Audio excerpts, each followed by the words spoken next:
शरणं परमहंस नित्यानन्द सद्गुरु शरणं परमहंस नित्यानन्द सद्गुरु शरणं परमहंस नित्यानन्द सद्गुरु सहस्र पुण्डरीक पूजनैक शून्य दर्शन सहस्वनेत्र कल्पितार्चनाच्युताय भक्तित सहस्र पुण्डरीक पूजनैक शून्य दर्शन सहस्वनेत्र कल्पितार्चनाच्युताय भक्तित सहस्र भानुमण्डल प्रकाश शक्रदायिने सदा नित्यानन्दाय ते नित्यानन्दाय शम्भवे सहस्र Nothing more. भानुमण्डल Prakash See, शक्रदायिने if you fall into सदा unconscious, नित्यानन्दाय means ते if your mind drifts away नित्यानन्दाय somewhere, शम्भवे or if you fall asleep, it's not under your control.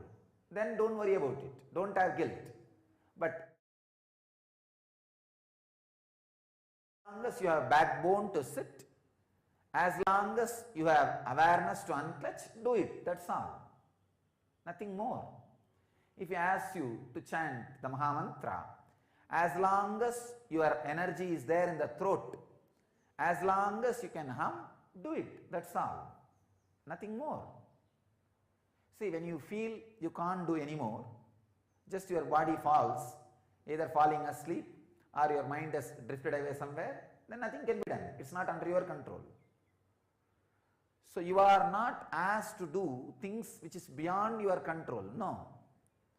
Just do things which are under your control. That's enough. Beyond your control is not under your control, it is under his control.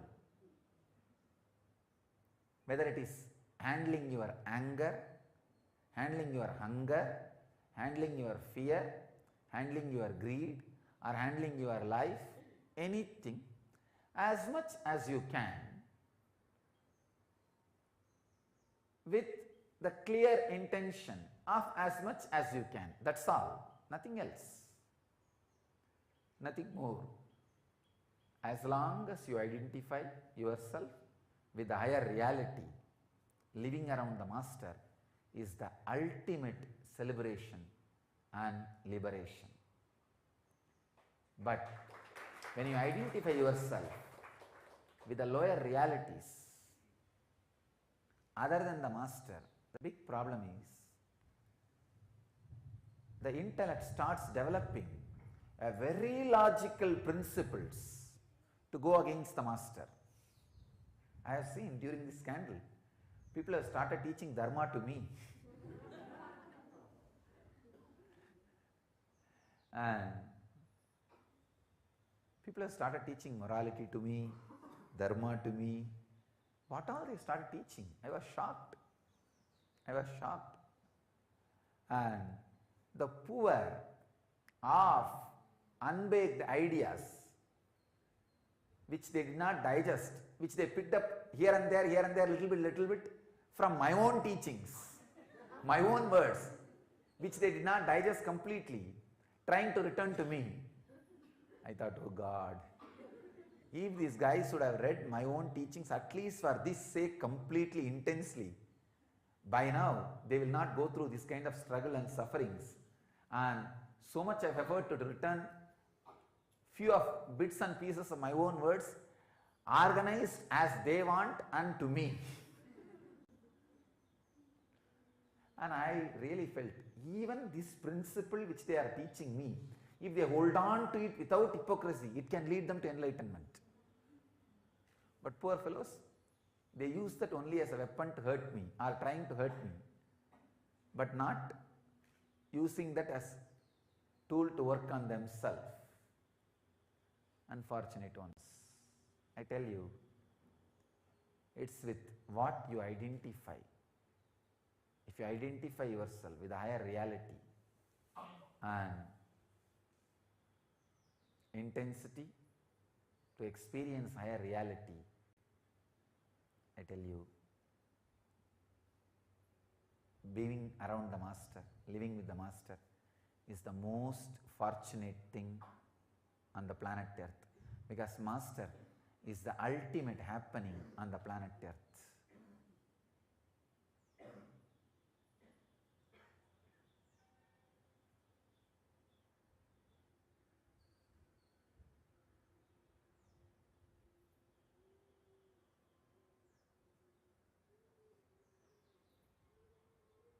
People were again and again asking me, actually pressurizing me. All the people who abused you should be taught a lesson, Swamiji. They should all learn a lesson.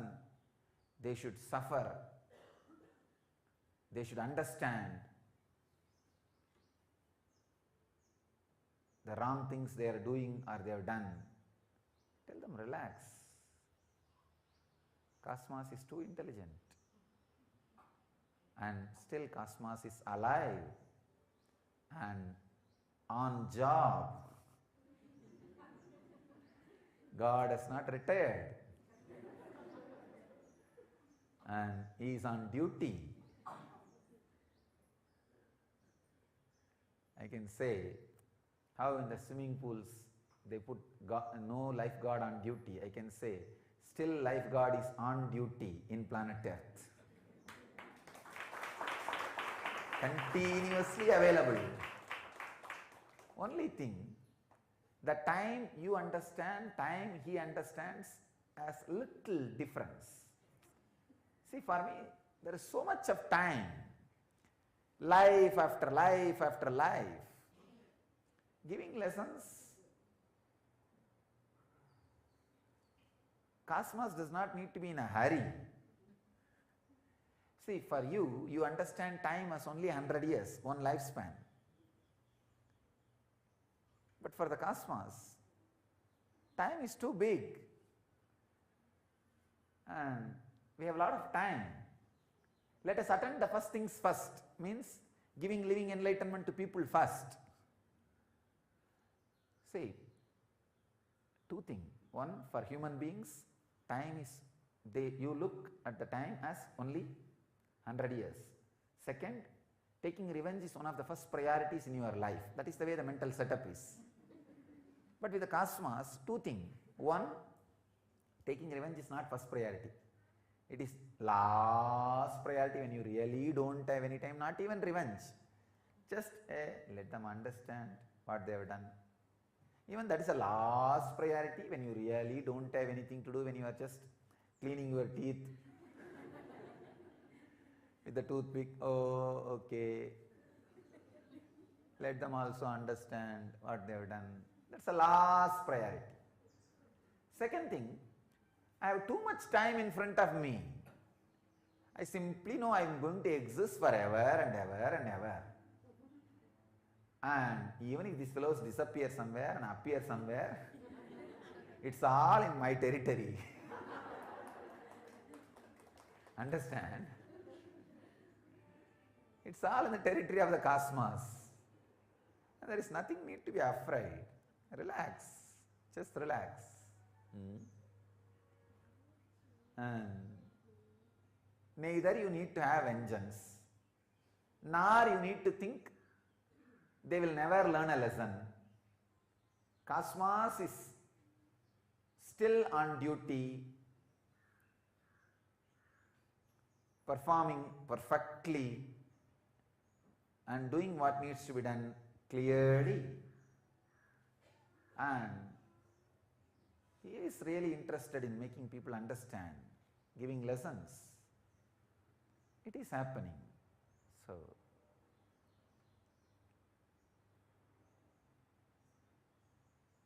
otherwise, all of you guys know that I am a very practical guy. I am very practical. I don't practice or promote anything impractical. If I am just keeping quiet, relaxed way, if I am just going on promoting, telling all of you to keep quiet and be in ahimsa, non-violence and compassion, understand that's the most powerful, effective method. The life ordinary mind knows is too small. And I really do have some strong and higher understandings about life. Even though the people who cherish enmity towards me cannot believe it, cannot trust, cannot tolerate, cannot digest, they just burn when I say I am enlightened. So I really decided to change my words. I just want to be compassionate towards them. don't want to irritate them. So I decided from now onwards I will tell the truth directly. I am an incarnation.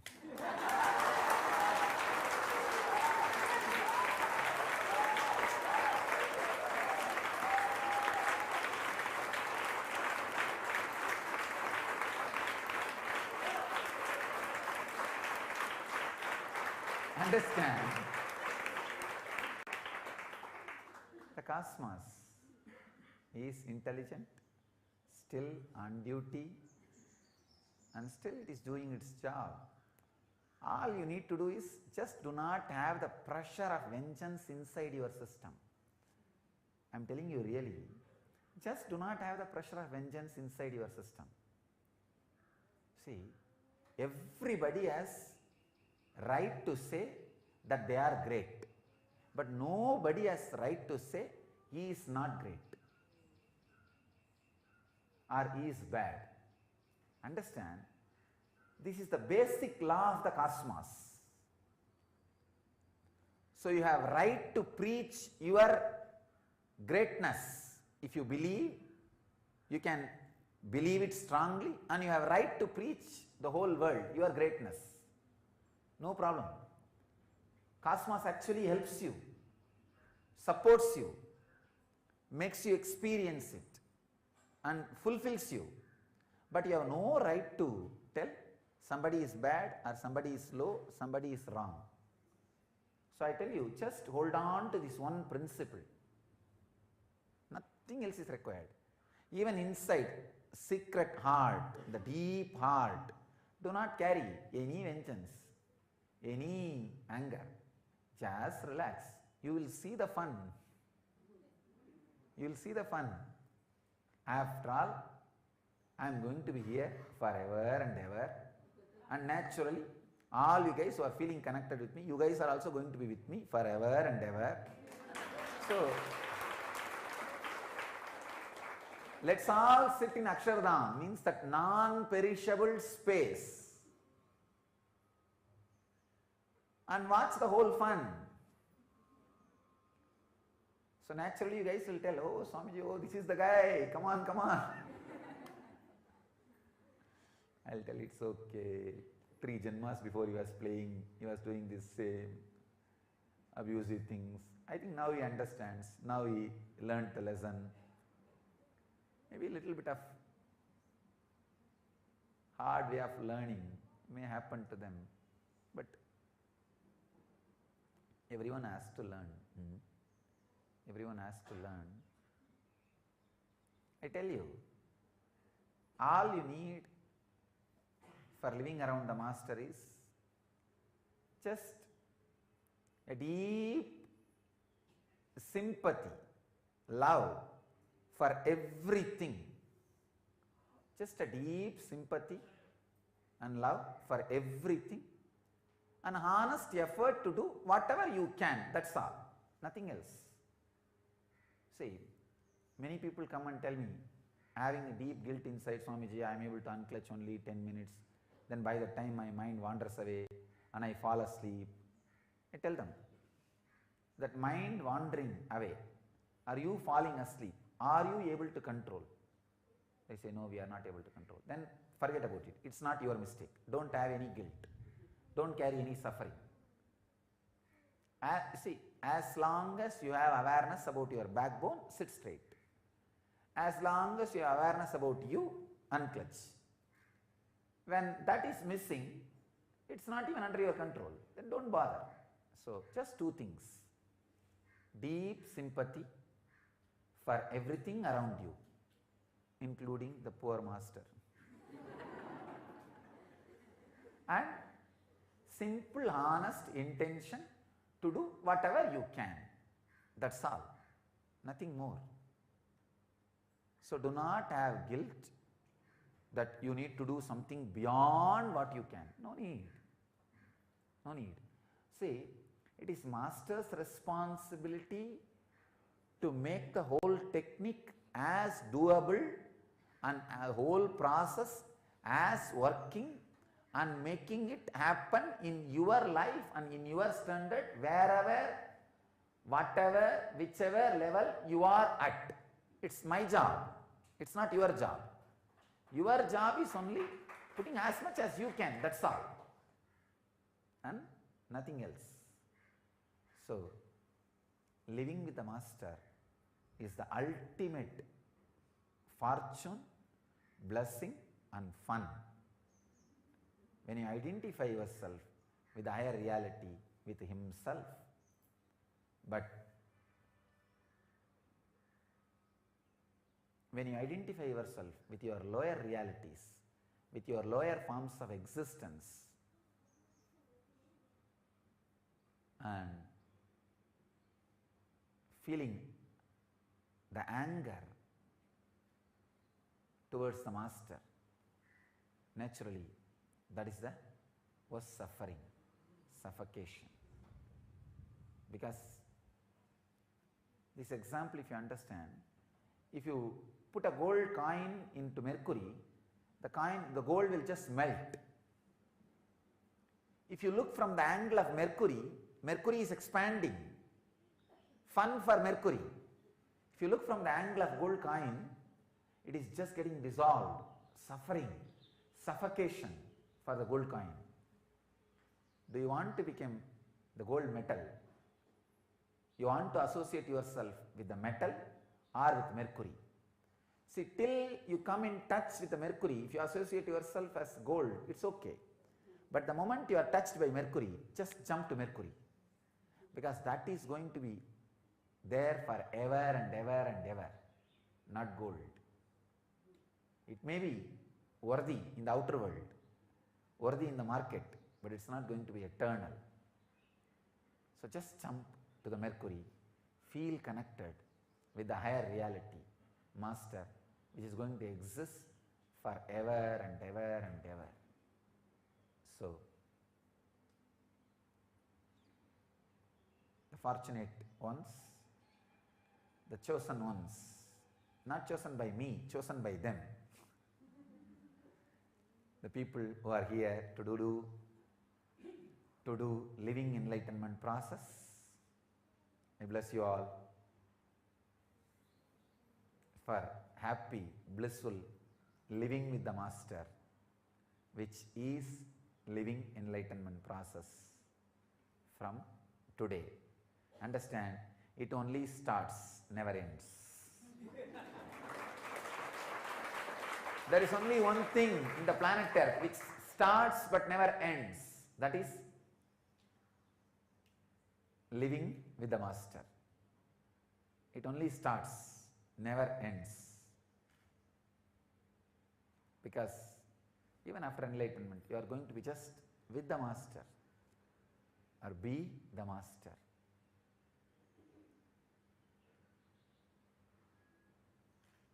I welcome you all for this eternal existence, Nitya Ananda Loka.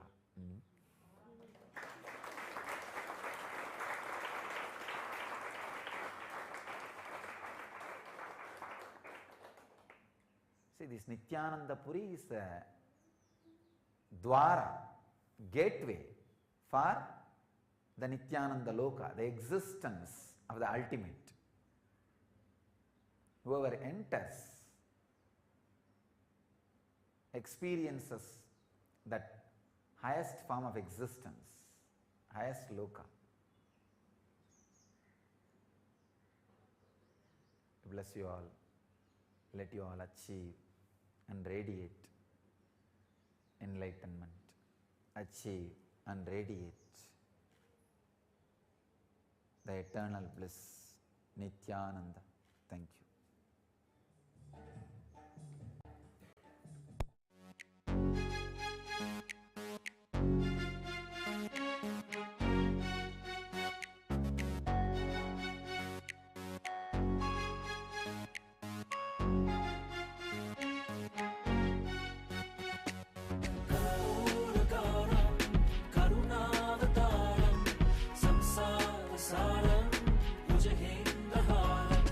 Sada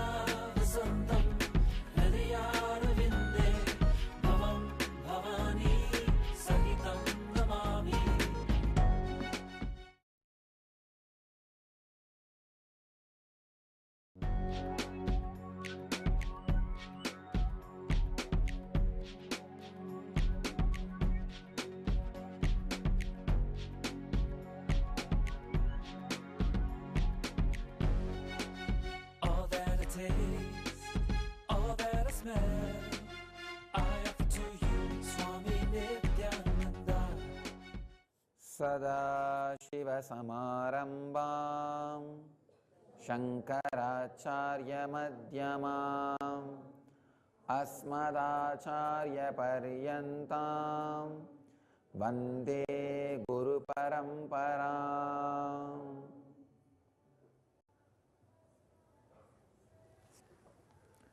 I welcome you all with my love and respects.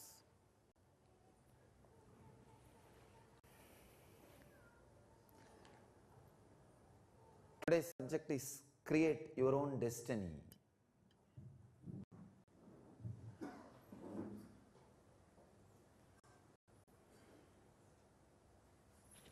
Let's understand what is destiny.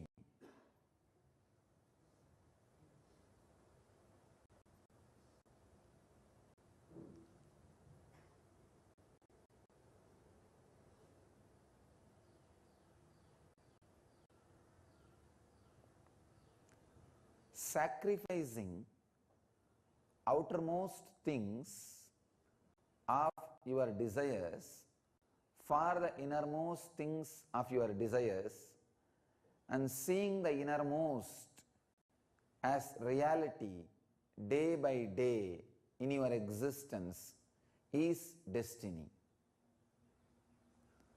Understand, till you realize you are the destiny,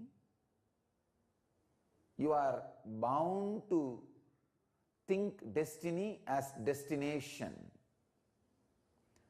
As long as you think destiny is destination, the movement is bound to happen. So, let the movement happen in such a way that you feel more and more fulfilled. Day by day you experience higher and higher way of reality till you merge and you become one with the reality itself.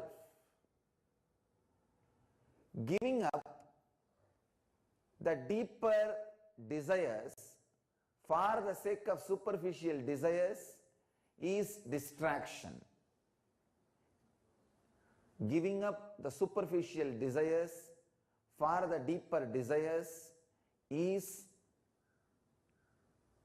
creating your own destiny. All you need is a simple intelligence. Understand? When I say superficial desire, deeper desire, I do not mean outer world, inner world. No. There is no such thing as outer world, inner world. For somebody,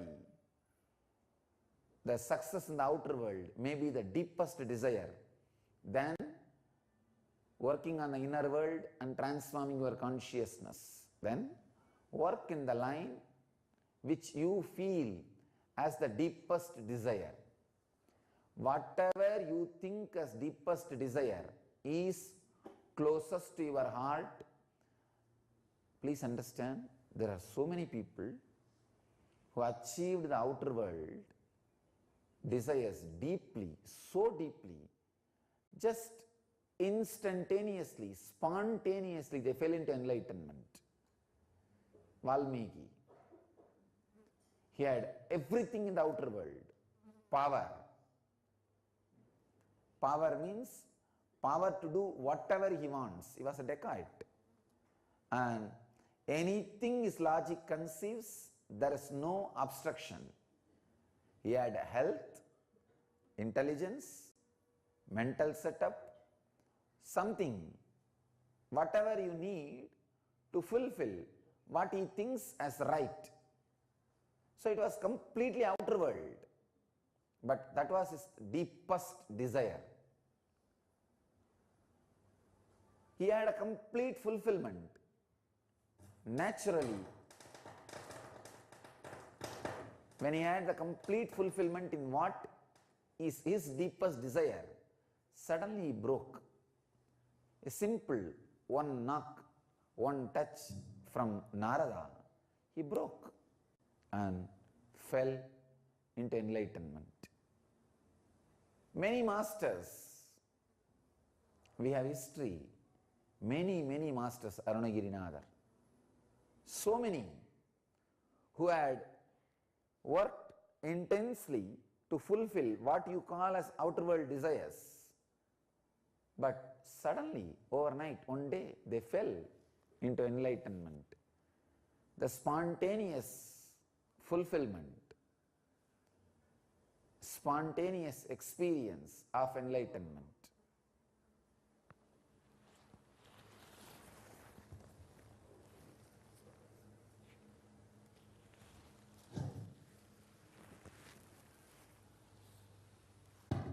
Ramakrishna says a beautiful story. As long as the crow is holding the fish and trying to fly, vultures will chase him. The moment crow drops the fish, vultures will let the crow be alone. Same way, as long as I am having that garland, the bees are not interested in letting me in peace, letting me be alone. Now I gave their food, they let me be alone. I can say my deepest desire is sharing myself with you all. The superficial desire is, it is not even a desire, somebody else's desire to garland me. So I have to sacrifice the superficial desire for the deepest desire. That is destiny.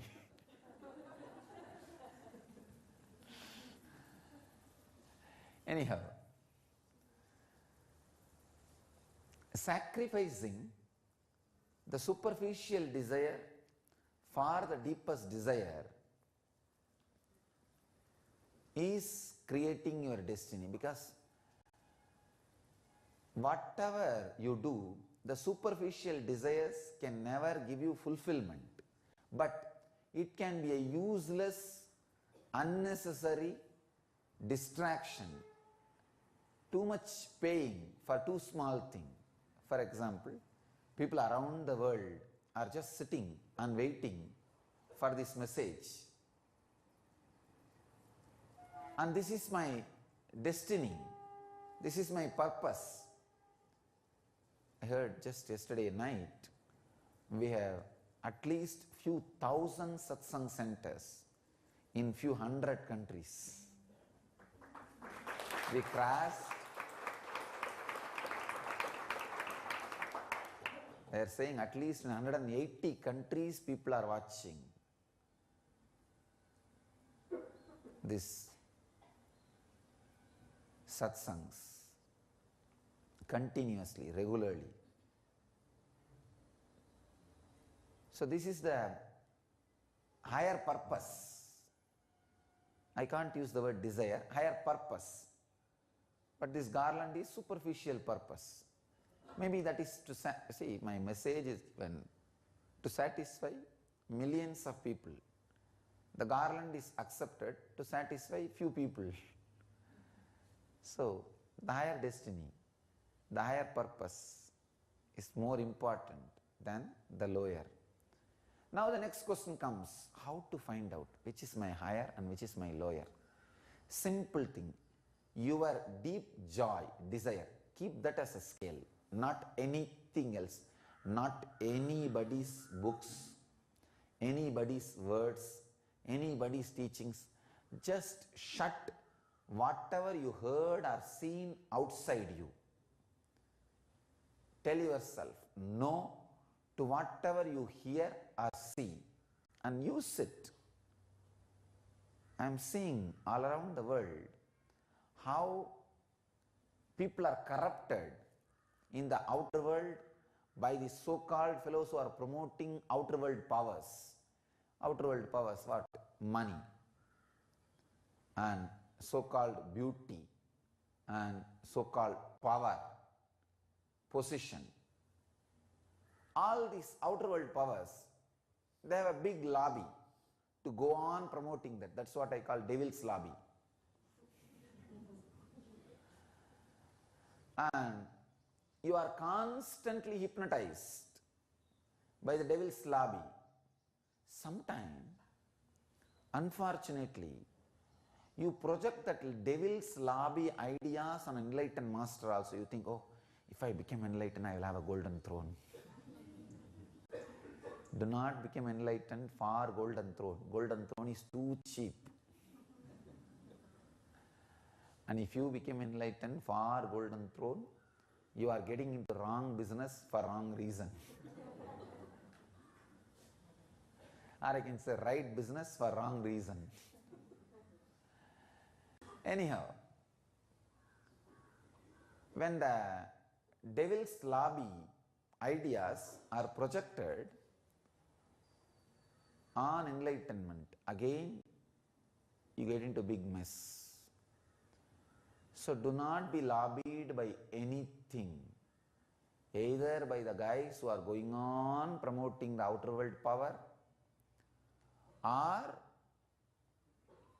on whom you project. The outer world power can be achieved by the inner world experience. Inner world experience is purely to make you experience your destiny. Understand?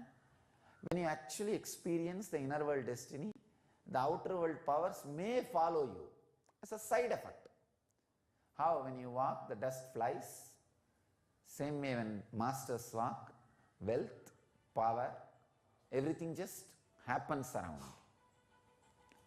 So understand, sacrificing the superficial things for the sake of deeper, higher purpose and reality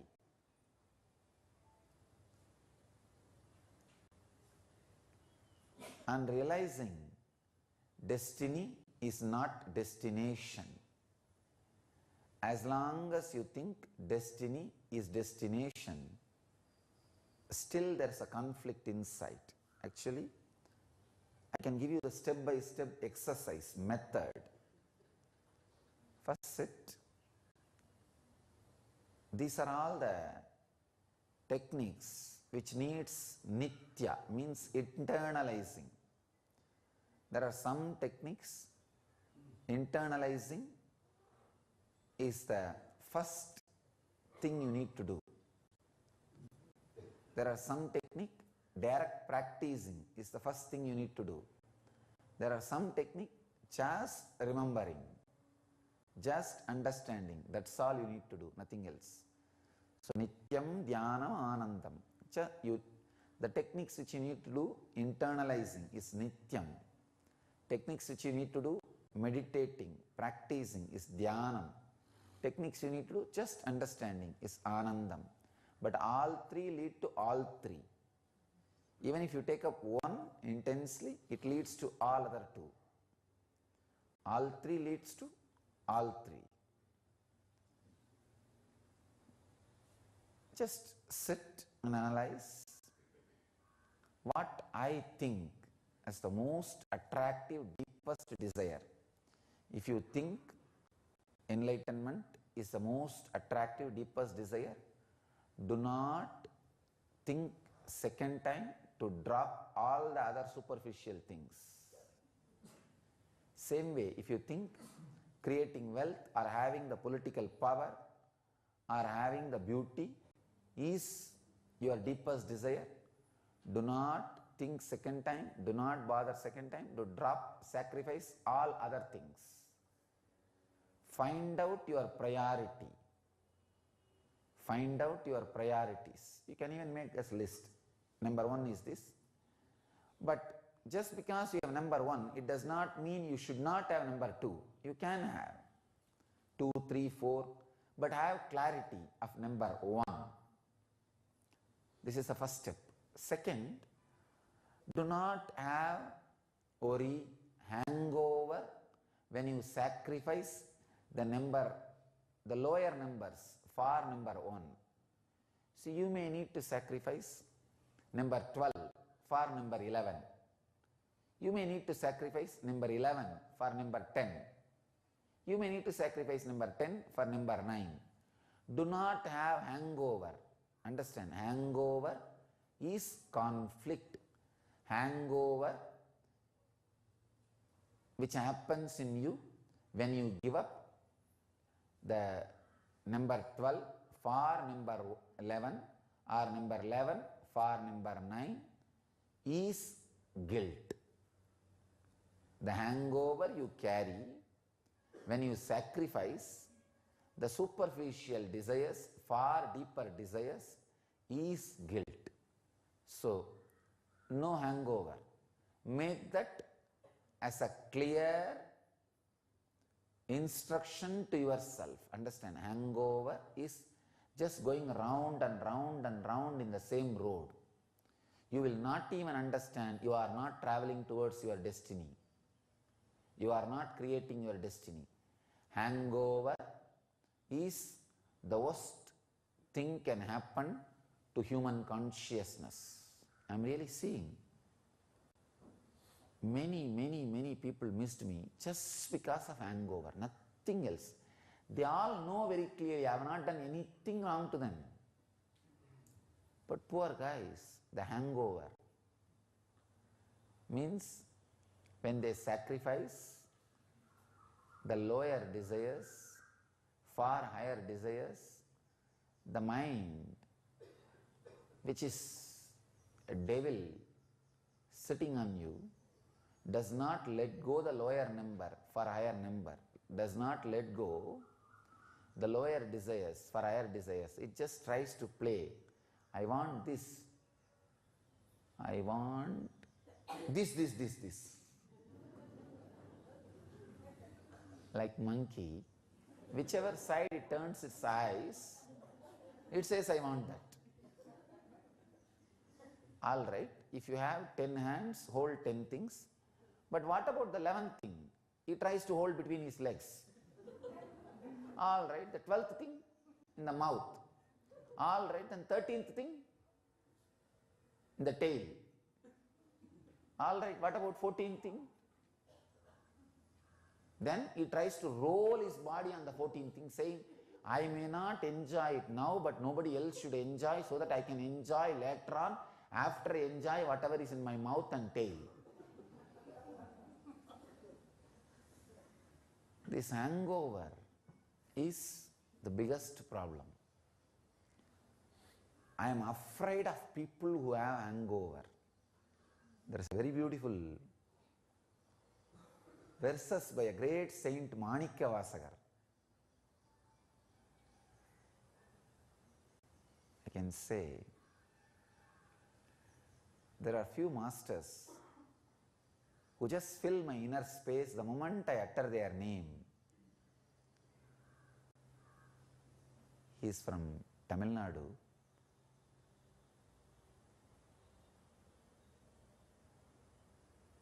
How much I remember their name, how much ever I utter their name, it's never old, never boring. He poured his heart in the name of Tiruvasagam, means the sacred verses. That is the exact meaning of that title, Tiruvasagam. In that he writes few verses saying, I should be afraid of these situations and these persons. He says in 10 verses, Ammanam Anjumare means let me be frightened. I am frightened about these few things. So I can say, in my life I am frightened of one thing, the people who carry this hangover. First, I am afraid of the hangovers. Then, I am afraid of the people who carry the hangovers. Then, I am afraid of the people who start living around me, who continue to carry hangovers. and I am afraid of the people who become part of my Sangha and still does not want to drop the hangovers, and I am afraid of people who become part of my Sangha and start living around me and does not want to drop the hangover, does not even want to recognize that they have hangovers. So now I am fear-free because either people who are living around me lost the hangover or they lost me. Anyhow, things are sorted out. Many have lost the hangover because they will have to take a very conscious, strong decision to be around me. See, all strong decisions destroys the hangover. That is why in the Vedic tradition, sometimes little more than what is required is asked as a practice. I have seen in Kumbh Mela these sadhus sitting on tan bed. Exactly for enlightenment, you don't need it. You don't need to sit on tan bed for enlightenment. You can just sit on a cushion bed and get enlightened, no problem. But sometimes forcing or stepping one step further than you need takes away all the hangovers. It just takes away all the hangovers. So many hangovers are suddenly burnt. Buddha was having lot of hangover. I know. I can tell you from his conscious black box. Can scan and tell you. Even though he left the house one night, 6 years, he had to go to the extreme for going beyond the hangovers. Whatever Buddha did is not required for you. I tell you, it's not required. He went little more than what is required to integrate himself, just to burn the hangovers. Suddenly one day, when the hangovers are not there anymore, he just relaxed and became enlightened. That's all. Actually, he went a little further, so he has to come back. I tell you, make priority list, have courage to sacrifice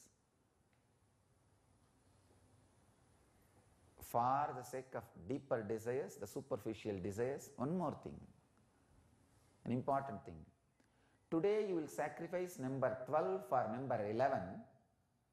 Tomorrow, when you feel number 10 become more alive, attractive, do not have hangover on 11. Don't think, oh, I sacrificed 12 for 11. How can I sacrifice now 11? It is too valuable for me. No. 10 is more valuable. In the priority list, finally, when you are just having 1, you become 1. That's all. When you create your ultimate destiny, the destination is experienced. For some people, it happens with political power. For some people, it happens with health. For some people, it happens with enlightenment. Understand, I am opening a new understanding.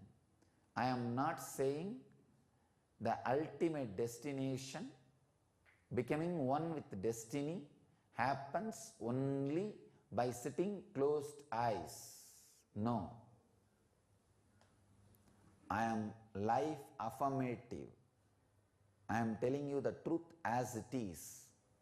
It happens for few people by sitting with closed eyes. It happens for few people by meditating. It happens for some people even in the outer world, what you call as outer world. But all you need is clarity, a clear decision. Clear decision. I have seen thousands of my disciples who are too extravert. They all have grown spiritually and created their destiny, achieved much more through me than these so-called fellows who have too much of hangover and conflict and try to stay around me physically.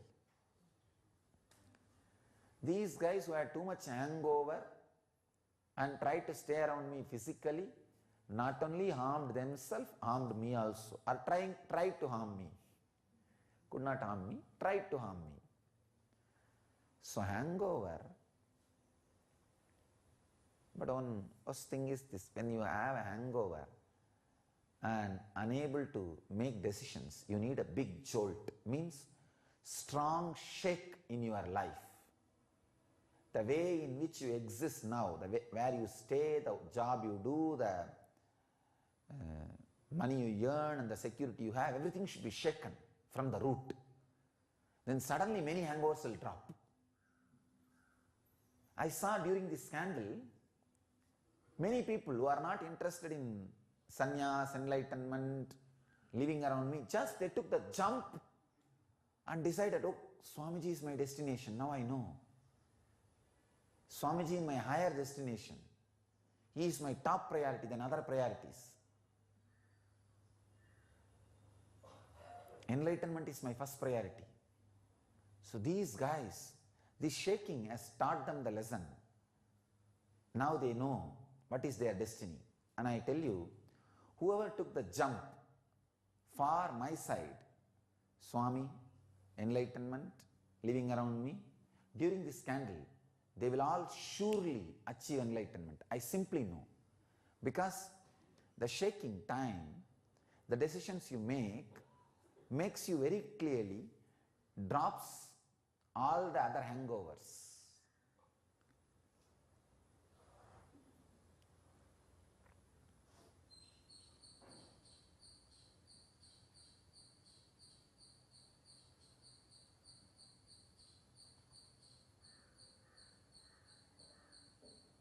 It's a very powerful living enlightenment process.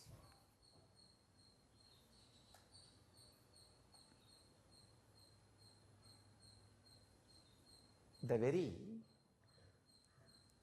space for sannyas is created for people to go to the extreme tapas, which is little more than required to drop all the hangovers, but having a safe, controlled condition where you are attended and taken care by the higher energy. So your body and mind is ready and safe for enlightenment explosion. Understand? I am defining energy field.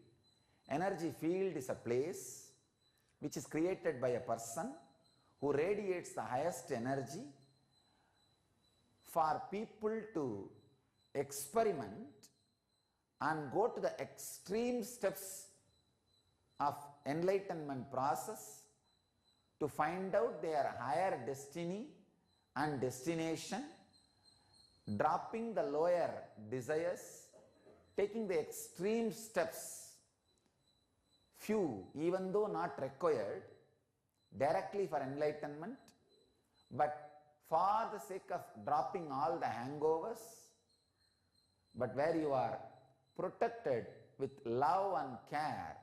Your body and mind is protected with a lot of love and care. So when you get back, when you become enlightened, it is available for you to live and radiate. This is what exactly is energy field. And the person who creates an energy field is an incarnation. master. That is why the Guru Gita says, wherever master sits, he creates a kshetra. Tirthe kuruvandi tirtinaha. Wherever they go, they create energy field. Kshetra, tirtha. Because they create such a loving, caring ambience. People can take the extreme steps to drop the hangovers and get centered in the higher and higher desires, and ultimately the ultimate destination, destiny itself. So, first step, make priority list. Second step, have courage to sacrifice the superficial one for the sake of deeper ones. Third, to move further deeper and deeper and deeper, do not have the hangover or the laziness. Do not hold on to the lower when you go to the higher and higher, even though you renounce the lowest for the sake of that lower. Even though you renounce number 13 for the sake of number 12, don't have hangover again on number 12 when you need to sacrifice the number 12 for number 11. So, next, you can say last, have the guts to renounce the last, the deepest desire when you feel you can be alive, you can exist without that also. That is what I call dropping the Savigalpa for Nirvigalpa. Dropping the Savigalpa for Nirvigalpa. Understand? This is what I call creating your destiny. Sometime ultimately you will see that one is your destiny and it is full, overflowing. So, when you need to leave the body, automatically that Savigalpa will become Nirvigalpa. Means that one destination, when it is fulfilled, when you don't need any more, it will become enlightenment. But one possibility is that you can go on hanging on that one desire and take many births again and again and waste time. Only that, take care, that does not happen. Usually, when you live with that one intensely, you will see the right master happens in your lives and just cracks you and sees you are put into enlightenment. That's the different zone, the zone of the cosmos. Cosmos will do its job perfectly, don't worry. All you need to do is do all your parts perfectly. That's all. So,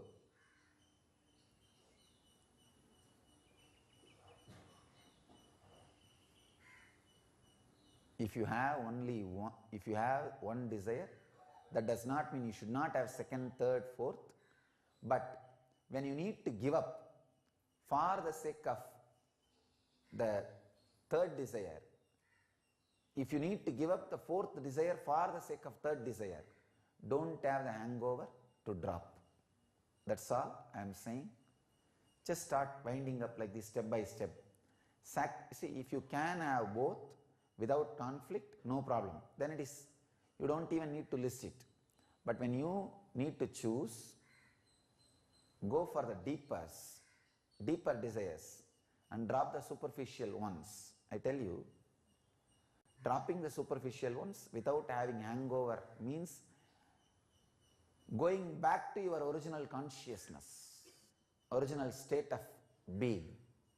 So naturally, you are traveling towards your destination. Traveling towards your destination is your destiny. Other than that, anything you do, going round and round and round and round or anything, is just abusal of your life. So put little time and energy and create your destiny. Live and radiate enlightenment. Let you all live, achieve, experience, express, and radiate the eternal bliss, Nityananda. Thank you.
All that I taste, all that I smell, I offer to you, Swami Nityananda.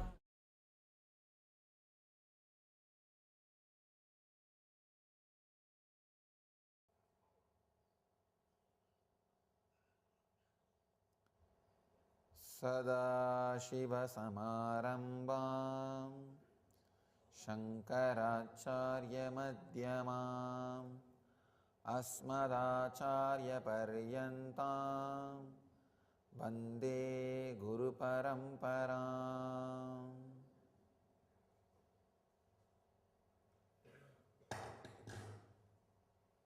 I welcome you all with my love and respects. Today I will share few words about the great truth, surrender. Such a vast subject, such a great truth. To tell you honestly, there is only one thing still I continue to learn. That is surrender.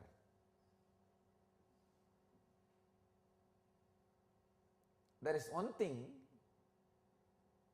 in the cosmos which you can't say you finished learning. It is unending process.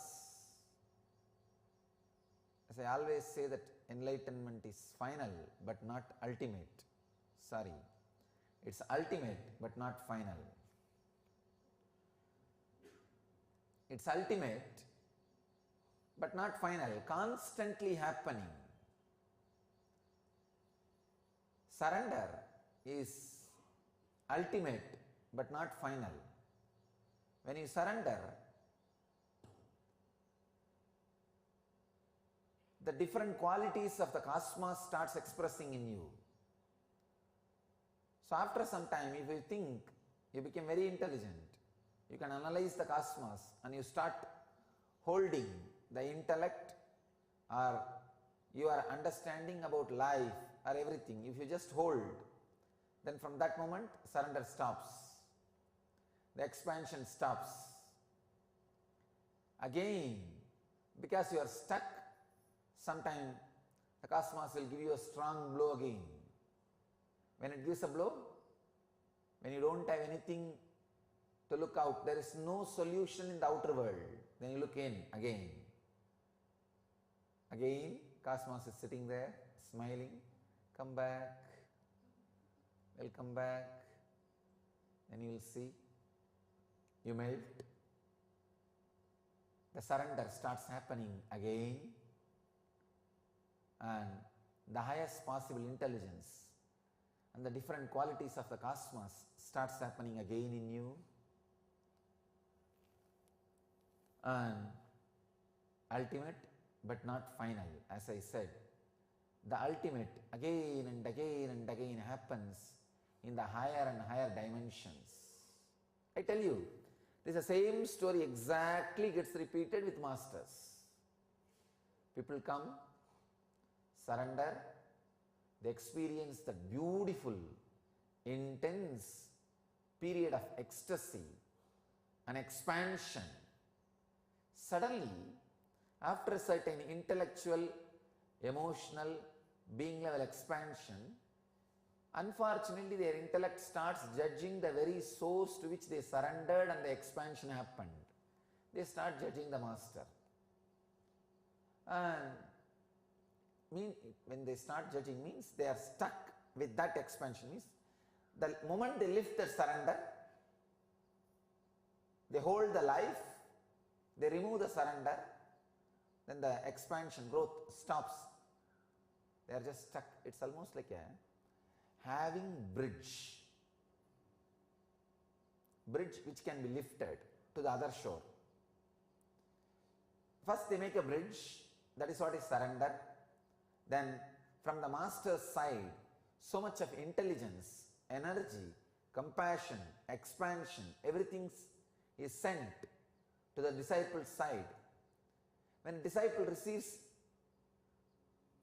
too much, suddenly his ego, it just starts judging the other side, the master's side.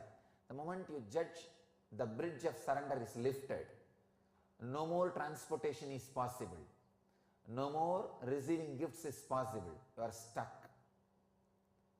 But one nice thing with life is it forgives you.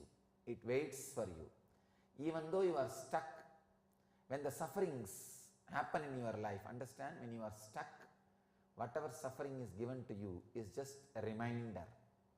Suffering comes and you try to solve in all possible ways the outer world, because the logic with which you judge the master is so strong, so arrogant. It tries to find its own solutions without bending, without resting, without putting the bridge again back. It just wants to say, no, I know, I'll handle, I'll do it.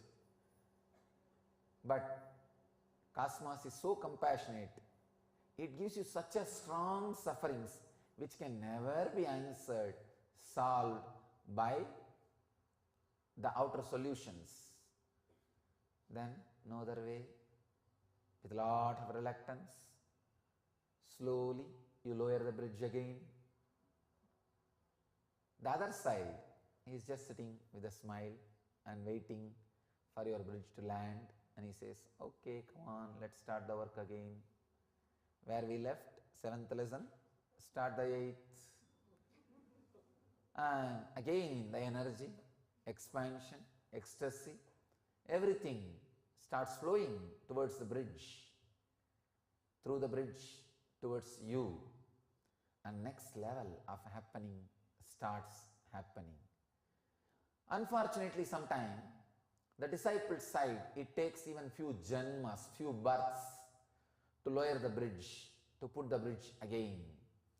And fortunate are those who is able to put the bridge back again within few days. Intelligent are those who can understand the arrogant and cunning games of the mind and put the bridge back again and restart, refresh, reconnect with the master, with the cosmos, so that all that flow of intelligence, expansion, ecstasy, everything starts happening. The flow becomes alive again. I tell you, it is such a unfortunate thing. I saw one funny thing even during this scandal, whole scandal. Many of these ex-disciples who are judging me, they use exactly the logic gifted by me. And they do not understand, if I can gift that level of logic, I operate from the higher level of logic. Any day, simply I can break the logic with which they judged me. And very soon they will realize that logic with which they judged me is not complete. I am giving level by level the higher and higher logic and intelligence.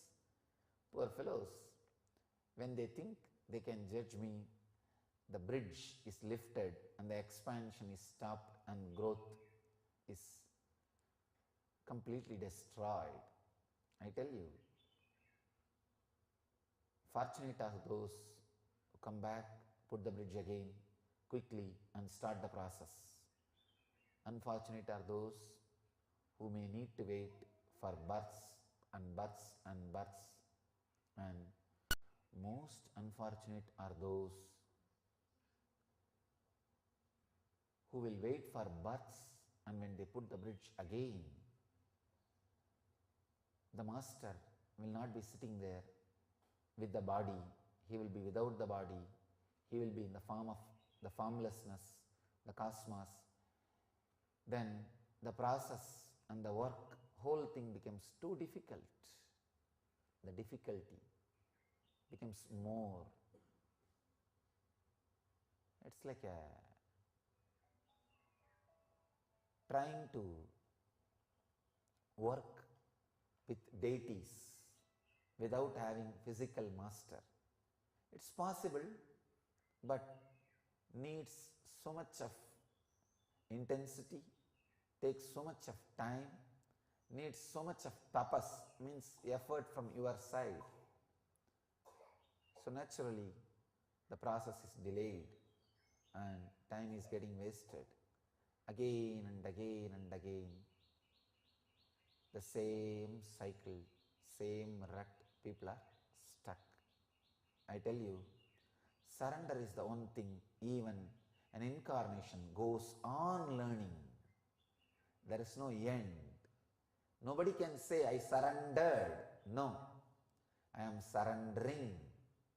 Because every moment your logic grows, your inner space expands. The possibility of ego and surrender is again presented in front of you. And again and again and again you have to choose surrender.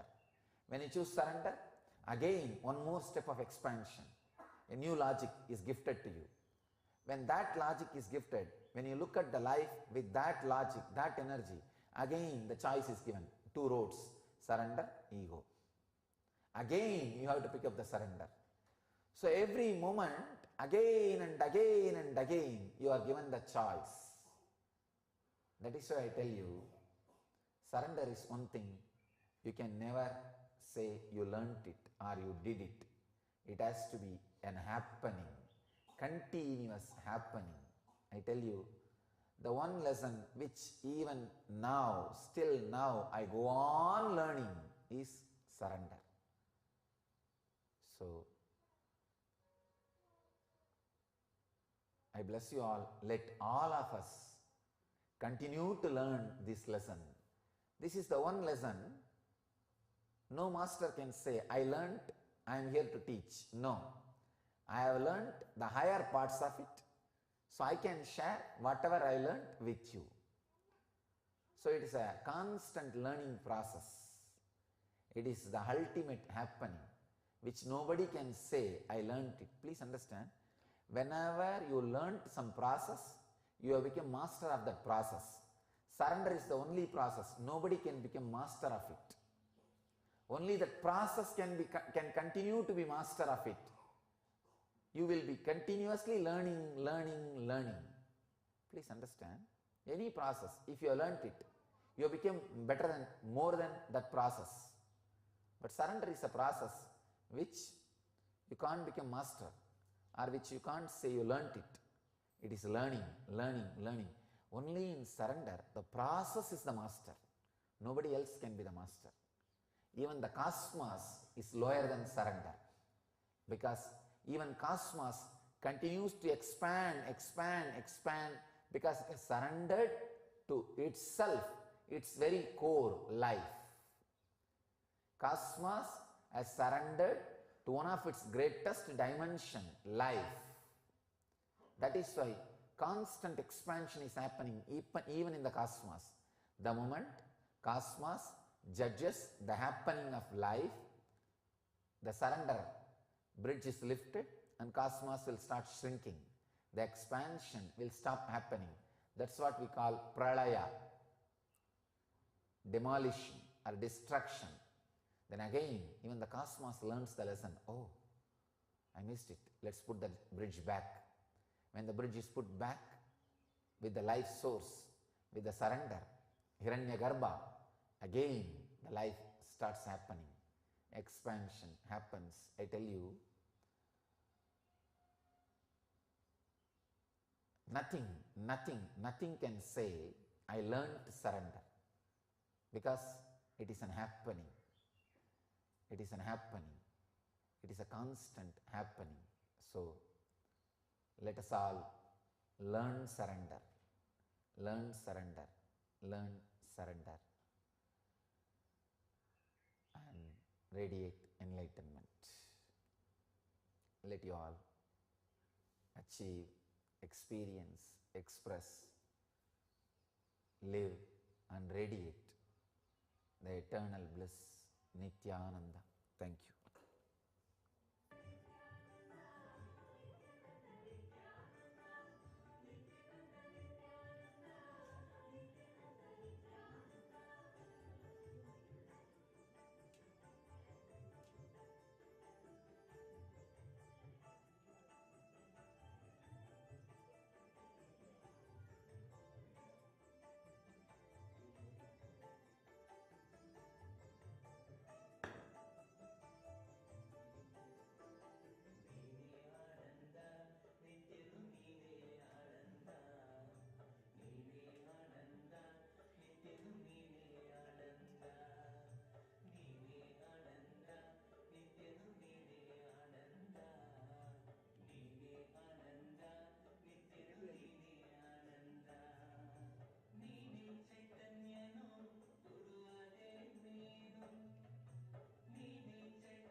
भुजगेन्द्रहारं सदा वसन्तं हृदयारविन्दे भवं भवानी सहितं Namami.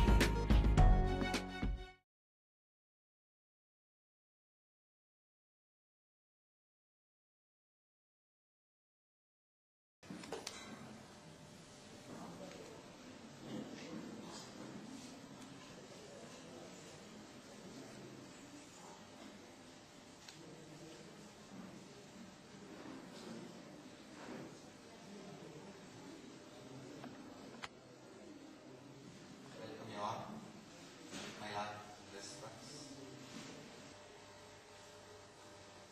Today I speak on alchemy, the science of alchemy.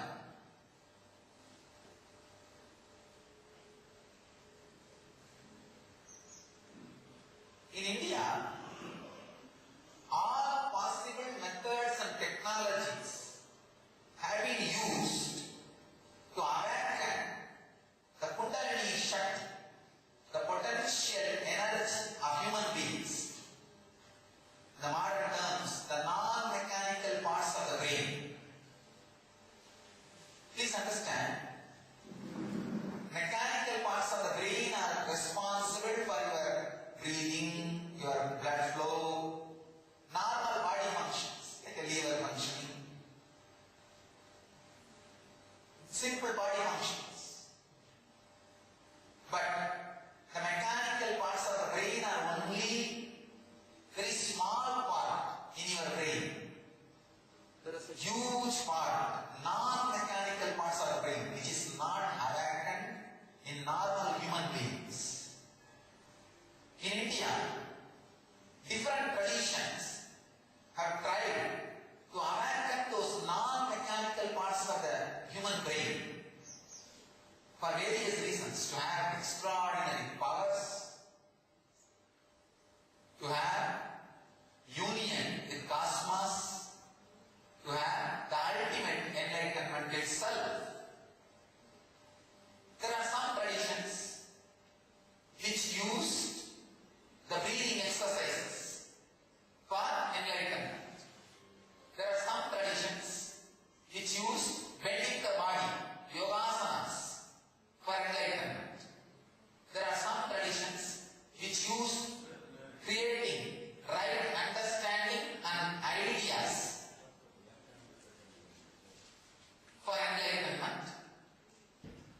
There are some traditions which used very subtle, powerful method called alchemy, means with the right meditations, adding energized herbs into the body.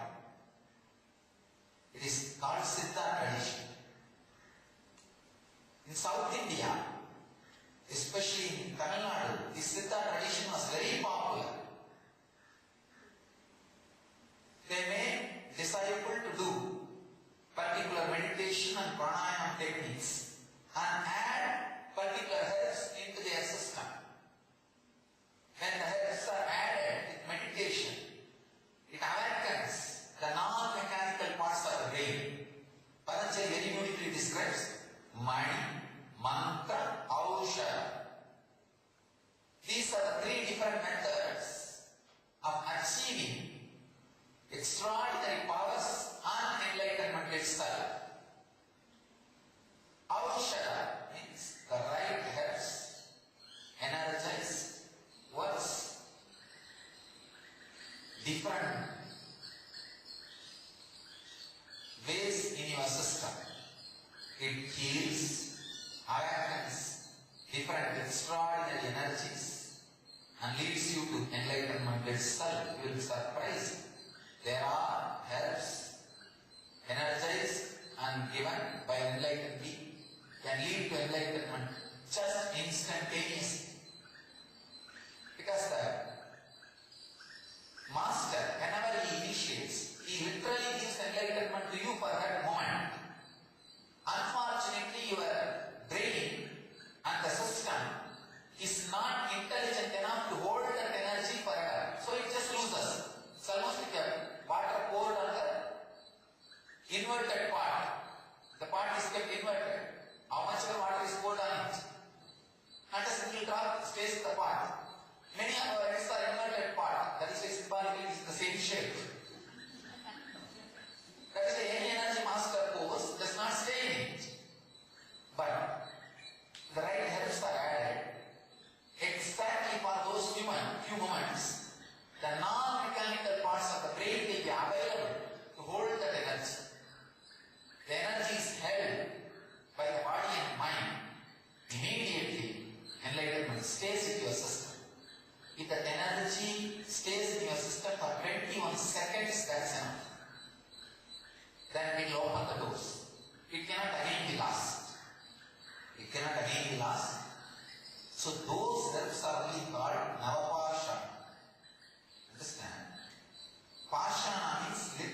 mind and consciousness.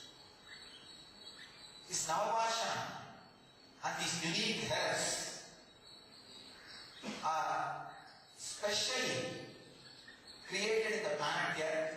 The science is specially made available to planet Earth by a great siddhas from southern part of India to make the biomemory available to the master's energy.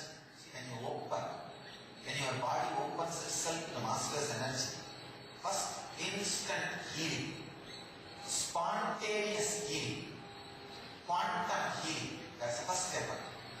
The second, evolved high mental state, beautiful blissful mental state.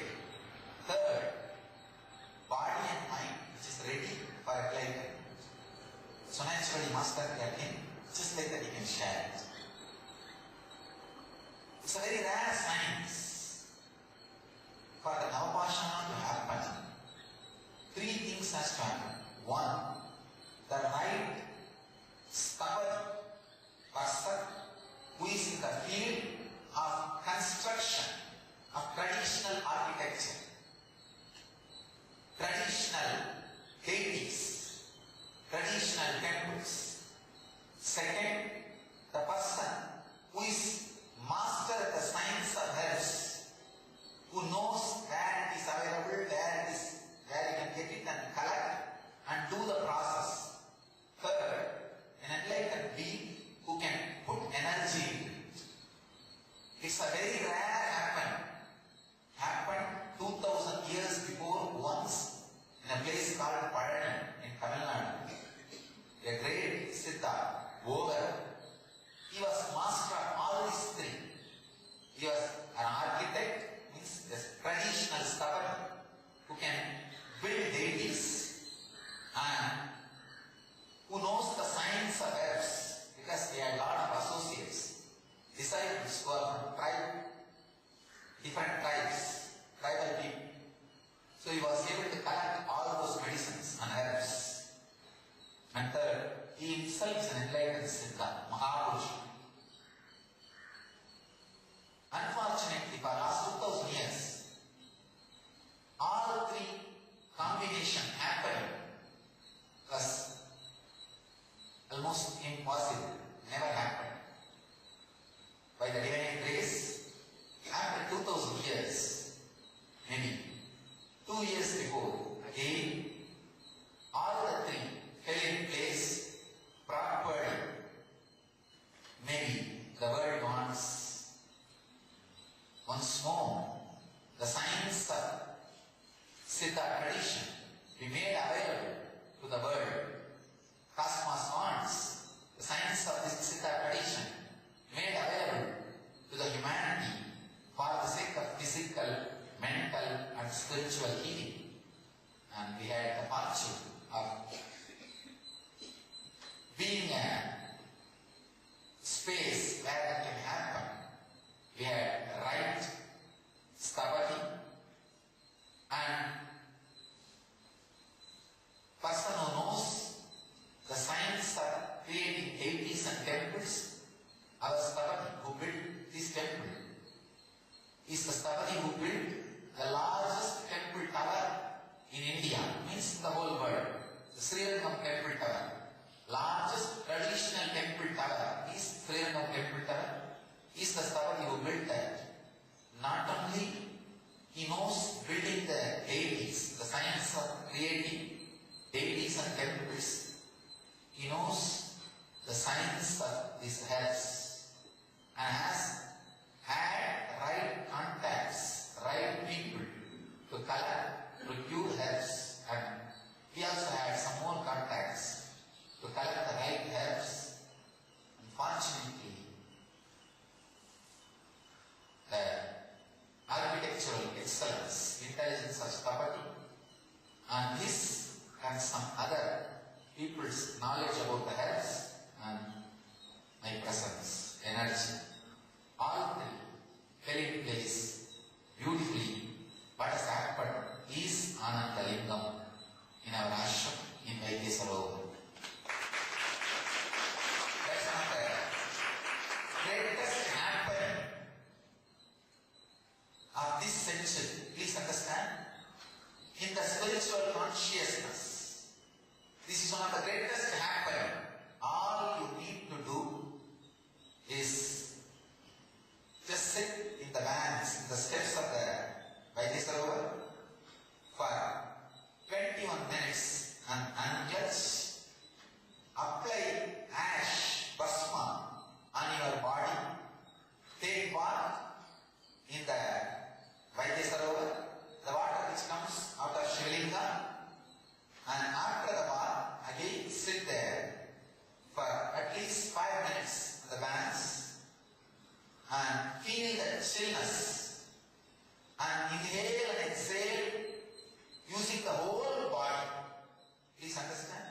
the exact technique of how to use Vaidya Sarovar. It's a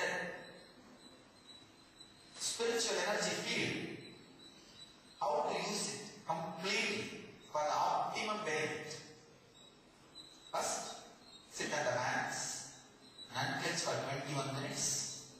Apply the ash all over the body and take bath from the water which comes out of Shivalinga. Of course, the whole water is water out of Shivalinga. It gets stored there. You will be surprised. From the same sprinkler, before it touches the Shivalinga, Anandalinga, if you take that water and keep it in a bottle, it will be spoiled by 15 days. If you take water, just after 10 seconds it travels from the Anandalinga and comes out. That water does not get spoiled for 6 months. We experimented it. Same way, the milk, if you take it and keep, it will be spoiled within a day. Same milk, pour it on the gringa, and when it comes out, take it. Just take, maybe it will travel on the Shivalinga for 10 to 20 seconds, that's all. Take that milk and keep it for 15 days, it will not be spoiled. We tested it. The power of the herbs and energy. So take bath in the water. Sit again on the banks for 5 minutes. Inhale and exhale using the whole body. Your body will be healed. Your mind will be in peace. You will be ready for initiation from the master. To hold the energy in your body, mind and biomemory. Please understand, this Ananda Lingam is one of the powerful, most powerful happening in the cosmos in last 2 years, and it's one of the precious gift given to humanity by the cosmos using this body.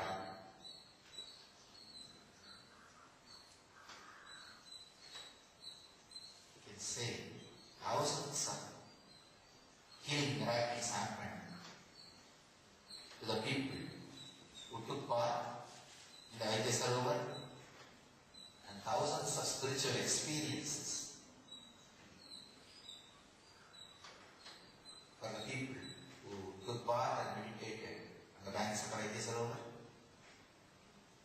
and thousands of benefits people experienced by studying Shivalinga on the banks of Vaidya Sarovar, and the benefits people experience by doing Abhishekam directly to the Ananda Linga. More than me explaining to you in words, I sincerely request all of you to come and experience Ananda Linga. I invite you all to come and live and experience Ananda Linga, the power of Ananda Linga, how the medicinal part heals your body, how the energy heals your mind, and both prepares your body and mind for the initiation from the Master to lead you to the enlightenment itself. And meditating on the banks of the Vaidya Sarovar, the presence of the Ananda Linga, how it helps you, leads you to spiritual experience and ultimately enlightenment itself. So let you all use the Ananda Linga and experience enlightenment. Let you all achieve and radiate the eternal bliss, Nityananda. Thank you.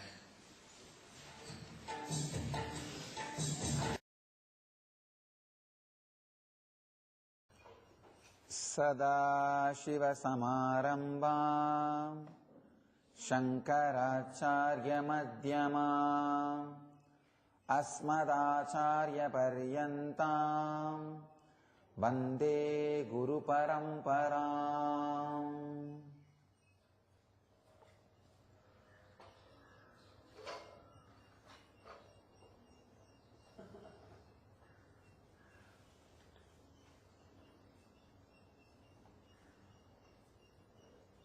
I welcome you all with my love and respects. Today we will understand the truth of satsanga. There is a very beautiful verse by Shankara. Satsangatve nitsangatvam, nitsangatve nirmohatvam, nirmohatve nischaladatvam, nischaladatve jivan mukti.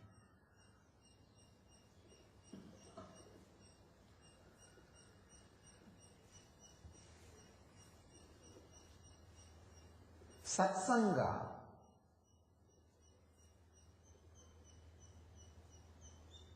directly leads to Jivan Mukti, a straight method to Jivan Mukti. If I have to define Satsanga,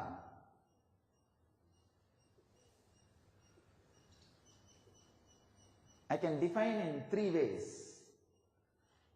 The ultimate Satsanga is just being with the Sat, your own Atman, unclutching.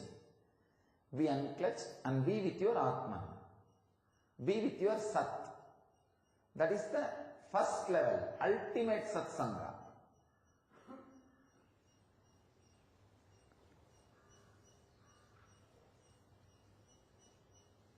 Whenever you are not able to do that, whenever you are not able to be in that space, then the second level Satsanga is be with the words of a person who constantly drives you towards the Sat, who is constantly reminding you to be unclutched. Please understand, read the books which tells you not to waste your time in just reading the books. Listen to the words of a person who constantly reminds you not to just waste time in listening to the words. The first level of satsanga is being with your own self, Sat, by unclutching. The second level is being with the words, being with a being who constantly asks you to be in being. Being with the words of a person who constantly tells you to go beyond words. Being with the being who reminds you to be in your being. Means Master's presence. The first level satsanga is to be unclutched and be with yourself. Whenever you can't, the second level satsanga is be always, whatever possible way, whether it is his physical presence or listening to his words or meditating, remembering his leelas or just internalizing his words through books. All this can come put together as satsanga with Master, who constantly puts you in the ultimate satsanga. Please understand, the first level of satsanga is being with yourself, being unclutched. The second level of satsanga is being with a being who constantly reminds you to be in being.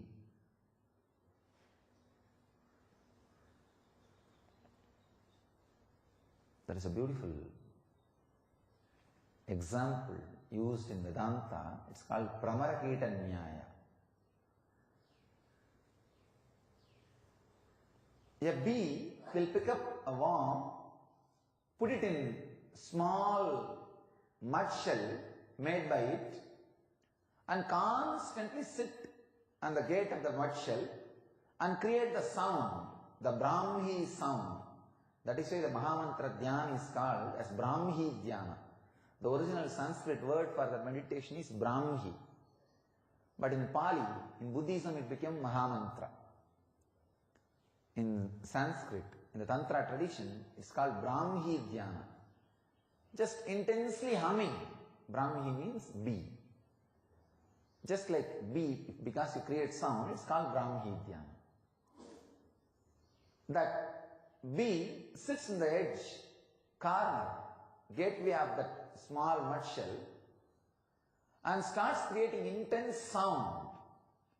Just by the power of that sound, a worm becomes bee.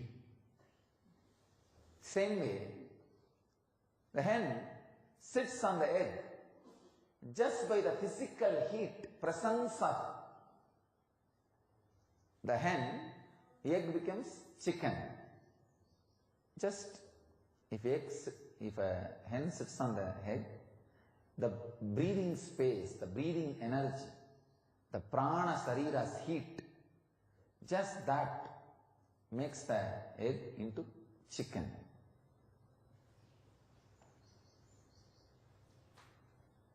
The magara, crocodile, fish, all these jivas, they lay the egg, the banks of the river, close it with mud, just by the constant remembrance, hatches the egg.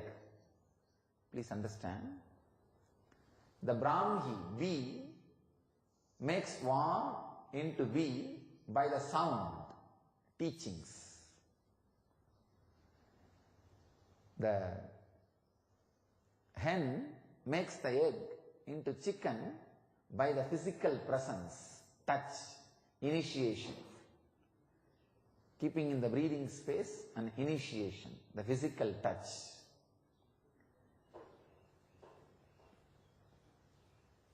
Magara, crocodile, tortoise, fish, all of them hatch the egg and make the egg into fish or crocodile or tortoise just by remembrance. Master hatches you through all these three. Through his teachings, first level. Through the initiation, second level. Through constant remembrance of you, wherever you are, he hatches you into a new being. He makes you into very his self. First the words, teachings, then the touch, sparsha, initiation, then wherever you are, because constantly you are connected to him, how you remember him, he goes on remembering you. I can see very clearly. Millions of people are living inside this body. Whoever is remembering, they are all living inside this body. Each cell is responding independently to all the people who are remembering this body. That is why the enlightened beings, the incarnations, will be available in the form of Divya Sarira even after they leave the body. When they give initiation to a disciple, they take a vow. Till you become enlightened, I will be available to you even if I leave the body. That is why when the masters leave the body, their Divya Sarira will be available in Aksharadama, means the imperishable space. Aksharadama is the gateway of Kshara and Akshara, perishable and non-perishable. It is the gateway of form and formlessness. It is the gateway of ice and water. Water is formless, ice is form. So where both of them are touching, that is the space called Aksharadama. We call it Shambhala.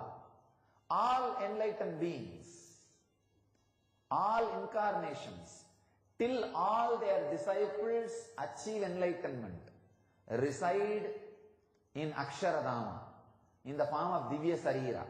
Their Divya Sarira is available. Please understand. That is why If you are initiated by an enlightened Sadguru or incarnation, you don't need another one master. Just connecting with that master is enough. Maybe sometime that master himself will guide you to a living master if required. If he guides, catch the living master. If you don't get guidance from him, don't worry, he himself will take care. Just retain the strong vidarka with him, that's all.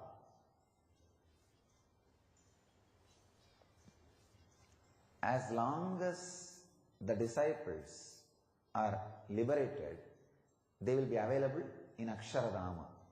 If they are incarnations, they take a vow not only to liberate their disciples, and they create few masters on the planet Earth among their disciples, enlightened masters, and they take a vow, all the disciples initiated by their disciples till they became enlightened, they will be available in the Aksharadhama. As far as my experience goes, Krishna and Buddha have taken the vow of enlightening 7 generations of their disciples. That is why still they are available. Still they are verily available. Of course, Shirdi Sai Baba, Ramakrishna, Ramana Maharshi, Mahavatar Baba, these are some other masters I can name, still available in Aksharadhama to attend your calls and needs and your prayers. Still they are available online. All they need is just you calling, nothing else.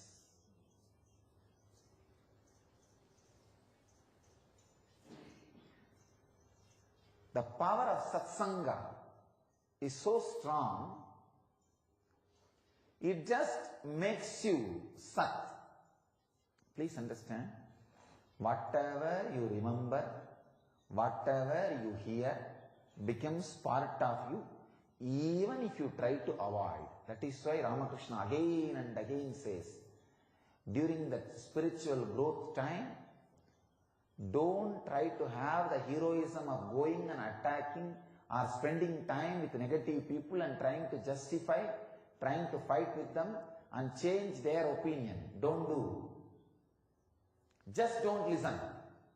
That is the best way. Understand? Ramakrishna says, when a banyan tree is sprouting and growing, even a small goat can destroy it. But if it grows, even elephant cannot do anything. You can tie the elephant in the tree, nothing can be done. But when you are growing, you are just a sapling, plant.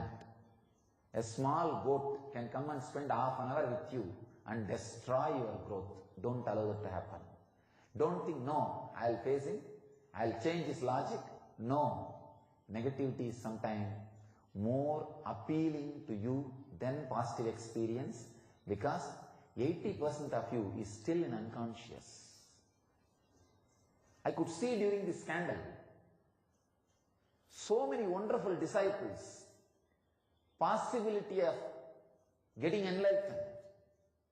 They would have just flowered into enlightenment. Just 1 or 2 sessions with unconscious negative people, enough. They were able to destroy the possibility of enlightenment, the very root of vidarka. Understand? Whenever Krishna says very beautifully, he gives freedom for enlightened beings to do anything. See, enlightened beings have no rule. They can do anything.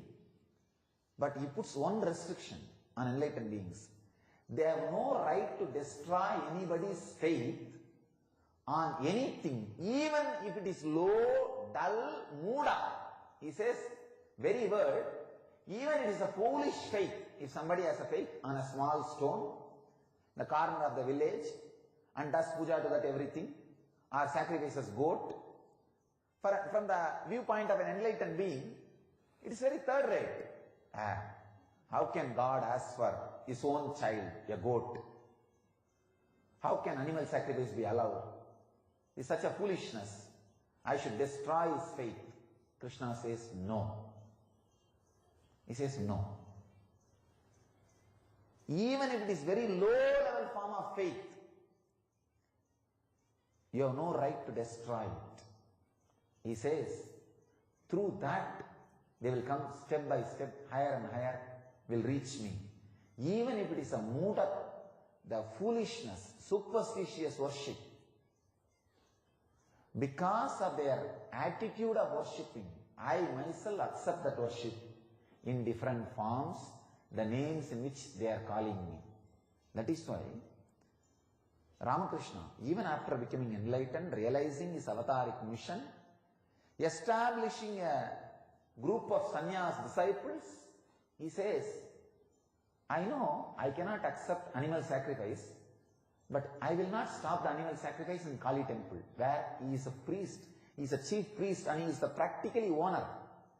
His word is a direct word of Kali Devi in Dakshineshwar Kali temple. If he wanted in one word, he could have stopped the animal sacrifice. He says, no, I will not disturb their faith. It may not be right, it may not lead them to enlightenment, it may not be right as per my experience, it may not give them the ultimate, but I have no right to destroy anybody's faith, even if it is superstitious. Krishna says, even enlightened beings have no right to destroy somebody's faith, even if it is lowest form.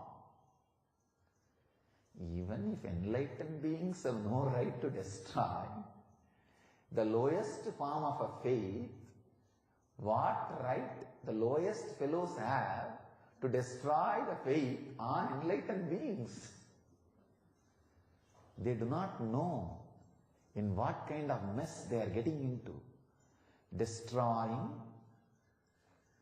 the faith on an enlightened being is the worst conspiracy against the cosmos. I heard there are a few ex-disciples claiming that they are enlightened just a few days before I got the news. I said, that's great. If they are, then they should have created their mission, not that they will be hurting my mission. See, when I grew, when I felt I am much more, I have experienced more, I am growing more, I did not destroy Ramakrishna mission where I started growing. I just started creating my mission, that's all. When a real growth happens, whether as an enlightenment or realization or experience, you will create your mission, that's all. I just created Nityananda mission. I did not go and spend my time or waste my time in destroying Ramakrishna mission or catching all the Ramakrishna mission disciples and telling them this is what happens there, that is what happens there, destroying their faith. No. Understand, when spiritual growth or enlightenment happens to you, this is the scale. You will create your mission. You will never destroy somebody's faith on anybody, on anything else, even if it is lowest form.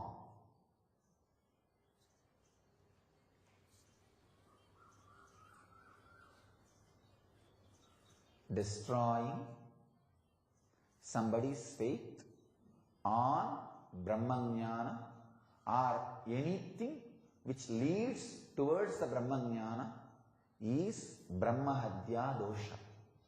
Because that person would have become Brahman, would have become enlightened, but you interfered, vomited your ideas, your logic, your things, and destroyed his faith and vidarka, trust. What right you have? No. And that is Brahmahadya dosha. Even if they don't believe, I go on promoting the cosmic dharma, go on promoting the spiritual truths, even if they believe that I don't live what I teach, me and my mission is worthy of living just because what we are teaching to the world. And cosmos stands by me and supports me just because what I teach to the world, what I share with the world. Of course, when they try to conspire against the spiritual mission and disturb people's vidarka towards the master or the mission, naturally it's a conspiracy against the cosmos, and cosmos is alive, it will respond. Understand? Still, cosmos is alive. That is why still we are happening in the planet Earth. We are not fools to come to planet Earth without enough of protection mechanism, without enough of security mechanism, without enough of defense mechanism. Understand? Cosmos is still alive. Cosmos is taking care. Cosmos will respond to people who are trying to destroy the faith, sincerity, intensity and vidarka of the people in any way. In any way. Understand?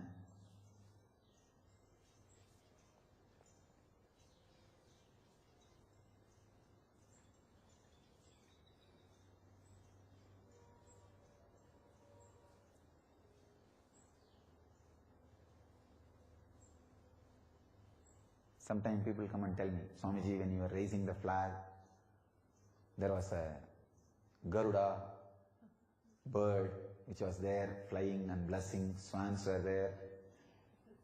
I know they were there for their job, but I'll never destroy the faith. See now, just now that bird dropped, flap. See, he was doing his job, but when you have faith that you are celebrating my presence, enjoy it, that's all. That's all, nothing else. And we don't need to be so logical. And why did he do? Did he really come as incarnation of some Rishi, Siddha, or he was just doing something casual and it happened? If you just feel that he is a Siddha and he is here for Swamiji's presence and he is dropping something out of his gratitude, and if that makes you feel more happy and create vidarka, just enjoy that. That is the truth. Forget about everything else. Every tree, every ant, every leaf which is here for my presence. It is not accident, it is incident.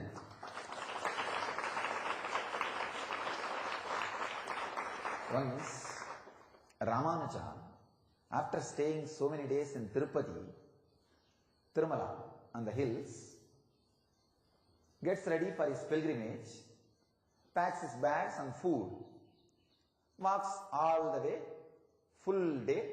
Evening they reach the downhill and they open their food for eating. They found a lot of ants in the food. The disciples have started cleaning all the ants. Ramanuja just stopped. No, don't do. He just packed the whole food safely, not leaving one ant, walked back all the way uphill, without food, all the way uphill, especially in the night. All the disciples are thinking, we know he's little crazy. Why is he doing this? Has he gone completely crazy? So they were all wondering, but nothing can be done. Those days disciples have to completely follow the master. So they all just mocked. After going to the top of the hill again, he opened the food and he said, now leave the ants here, because we don't know how many janmas they meditated and did punya to take birth in the presence of Tirumala, the energy field of Venkateshwara, to be there. We have no right to take them out of this energy field and leave them somewhere else. Understand? Even when masters became deities, Siddhas come to live around in their presence. when deity becomes masters, naturally all the siddhas, all the high level beings come to live around them. Ramana Maharshi says to their disciples, don't touch a single tree, don't touch a single animal here. There was an incident. Ramana Maharshi had a pet dog. Every day it will come. When he eats, he will give one handful of food in his leaf itself, and the dog will eat and go. One day, one devotee, orthodox devotee, he was so angry. He said, how dare you put your mouth in Bhagavan's leaf and eat the food? It is disrespect. The dog was so depressed. That fellow just went and jumped into the well and committed suicide, died. When Bhagavan was told this information, his eyes became watery, and he called the disciple and said, you don't know what you did. He is a Siddha Purusha, was living around me for my presence. When he says, do not touch a single tree, do not touch a single animal living around in this area, they are all here for my satsanga. He says, the yoga prashta means people who are almost about to get enlightened, but body was lost due to some reason. They come down as this kind of animals, and plants live in the presence of the master and get liberated in a very short span, without wasting the time in taking the human body, taking the human birth. Because when you take human birth, human mind comes. With human mind, always the possibility of taking diversion exists. Even after associating with the master for a long time, till the ultimate enlightenment happens, there is always the danger of dropping, taking diversion, going back, or U-turn. So these siddhas, yoga purushas, Ishvara kotis, they do not want to miss satsanga. They take the animal body and plant body and land in the planet Earth and be around the masters, get liberated. Satsanga is so important. Whatever you hear constantly, whatever you see constantly becomes part of you. That is why I tell you, just like how you are very careful about what you eat. You don't drink poison. Just saying, no, I'll defy poison. I'll just drink and prove the logic of the poison is wrong. No. So don't try to fight with poison in a foolish way by drinking it. Same way, don't try to fight with the negative people, unconscious people, by letting them near you. I have seen how many people have missed it, lost the master and spiritual life and ultimately enlightenment just because of these few unconscious people, negative people. So don't miss it. Don't miss it. Don't have negative company, dussanga, and constantly try to have satsanga, either by being in the physical presence of the master or by constantly listening to his. Now you have web TV. I am alive, available 24/7. Anandeshwara is available. Constantly you have satsanga. So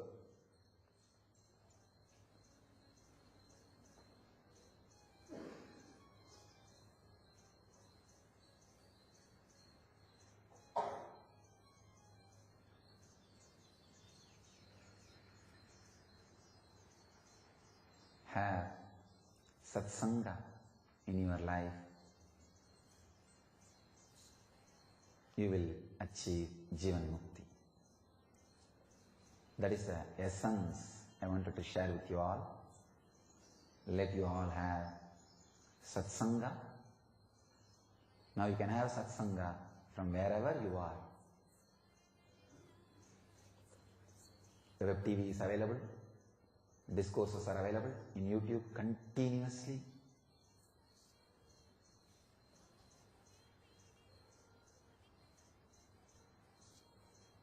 The Brahmi, bee, making the worm into bee, is directly sitting with the master and listening to his words.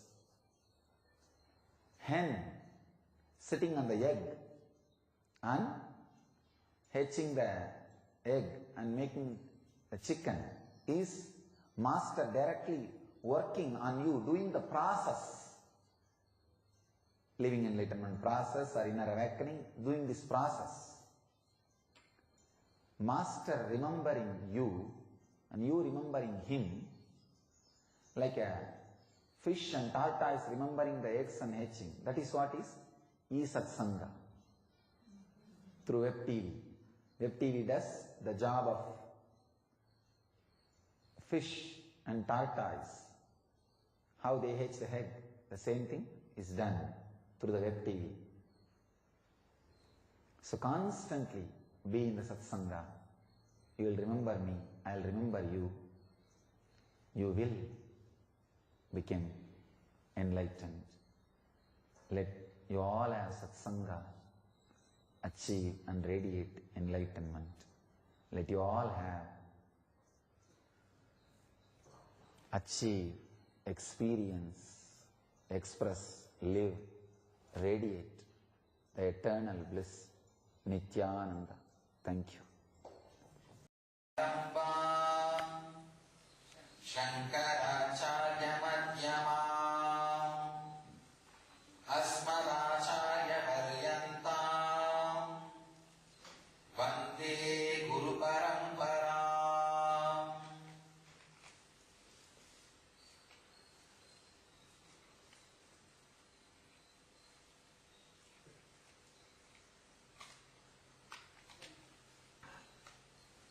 Today we will understand the truth, the deeper level truths about seva. The consciousness out of which the action happens decides the purity of seva. There are 3 levels of trust or faith happens in human being. First, having faith because no other go. Like you try so many medicine systems like Siddha, Ayurveda, homeopathy, but the disease is not cured. Then you take up allopathy and you have to believe only allopathy because no other way. You believe that doctor, you believe that method, you go through the whole method, you go through the chemotherapy or radiation, whatever, because no other method, no other go, no other way. Now give me the example of one person having cancer. He tried all other methods, no other go, he has to believe allopathy. He goes through the allopathy system because of his faith, but not higher level faith, very low level, no other faith happens because of no other way, nothing else can be done. That's the first level, one kind of faith. Then the next level, the faith happens because it works. For example, many people come to our healing, come to me for healing with the first level, no other go. But they move to the second level because it starts working. The faith which gets developed into your system because it works. They come to try. But when the healing starts working, heals them. And they see their body and mind is becoming better. Then the second level trust happens because it works. The trust or faith which happens because it works. It's the second level. You can say practical trust. The first one was blind trust. No other go, no other option.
head up.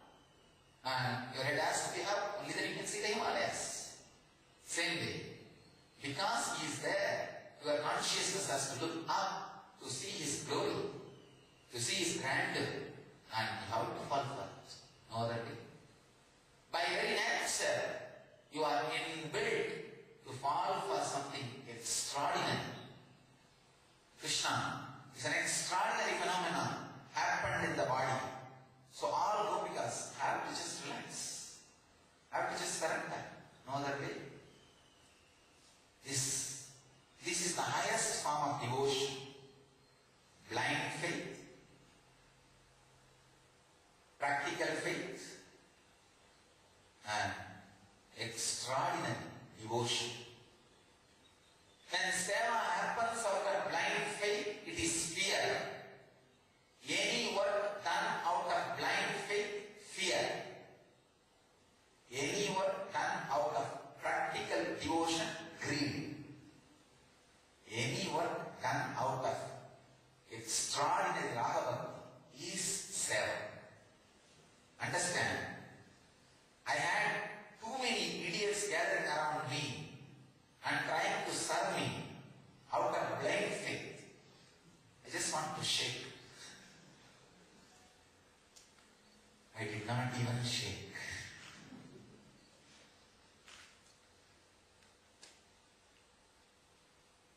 One greatness about the unconsciousness is it kills itself.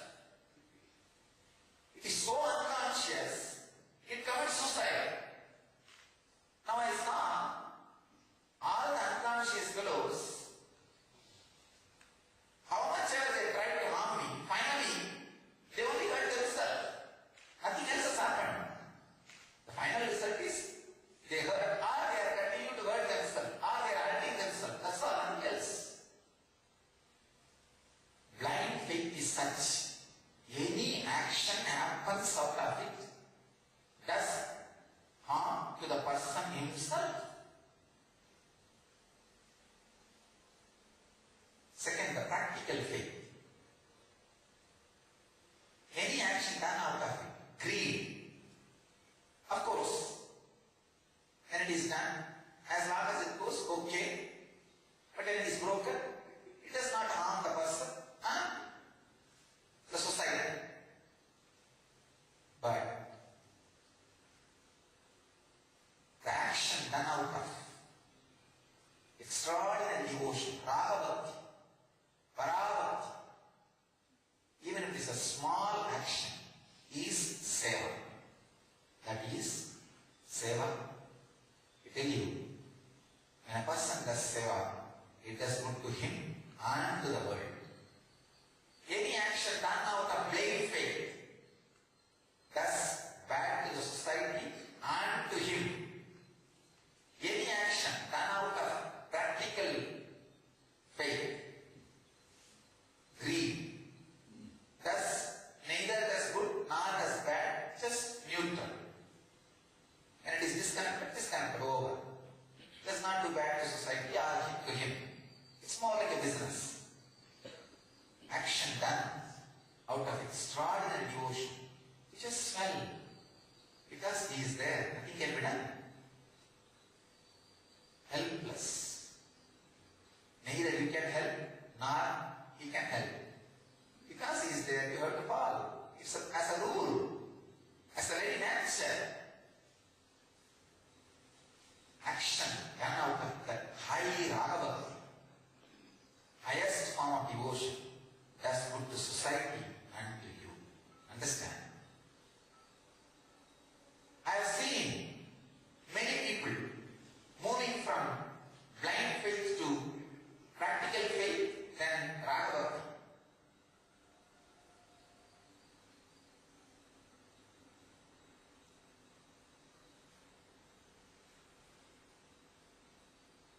I saw too many people who are not able to, or don't want to move from blind faith to practical faith and practical faith to ragava. So what to do? Too much of crowd stuck in blind faith will create a wrong tradition.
threat because every fellow is pushing him. He is not surrounded by crowd. He is surrounded by people who are trying to catch his feet. He thinks he is surrounded by crowd. He doesn't know why they are around him. They are just trying to kick him out and catch the seat. He is not surrounded by crowd. His seat is surrounded by crowd. People who work out of the practical faith, they create social organizations, social service organizations. Again, he is also surrounded by the same kind of people who are waiting for his name and fame. They may not be just the cutthroat level people, but if he gets down, they will catch it. Or they will create a situation where he may want to get down. There is subtle game. He is also under threat. Social service organizations. The leaders of the social service organizations are always under threat because the people around him are greed-based, practical faith. So any action they do will be naturally greed-based. Any moment they will create a situation where this guy can get out of the seat and they can occupy the seat. I saw too many blind faith people and practical faith people have started gathering around me.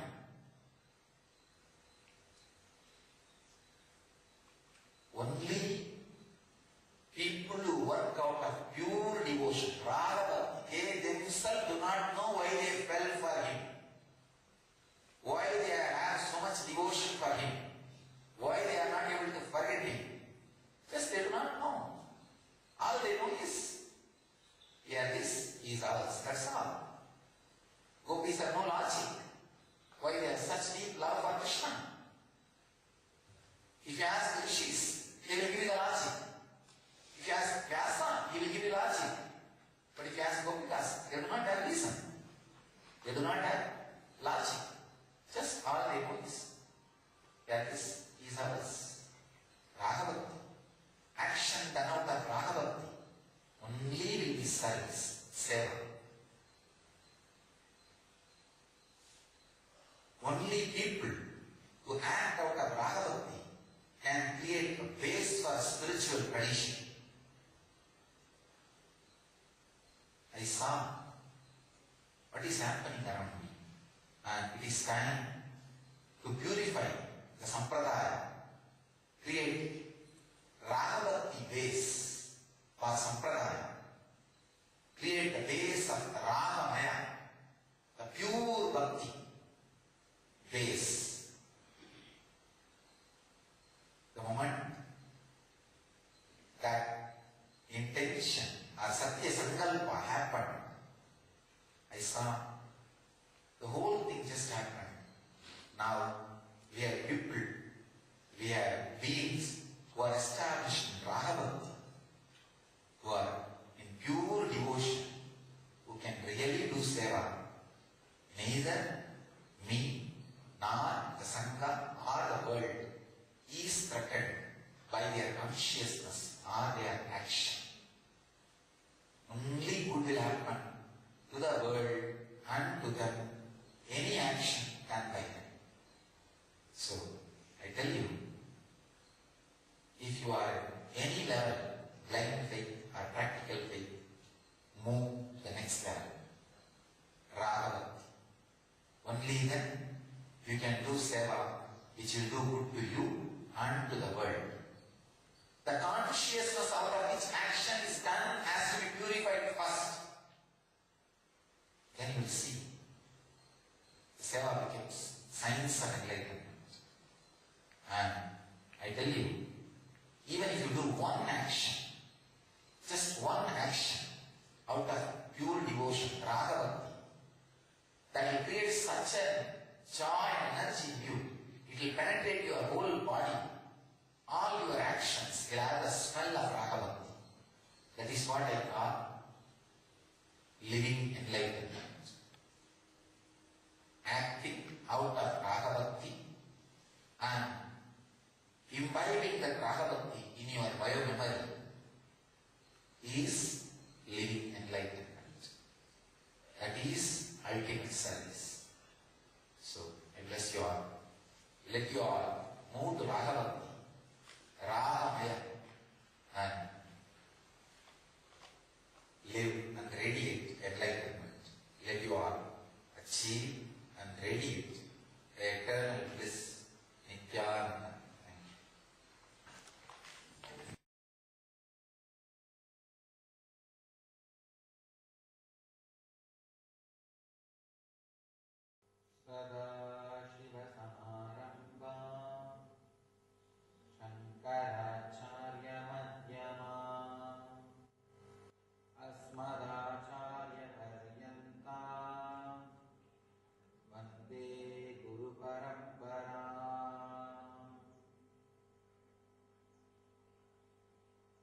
there are some constant happenings in the cosmos.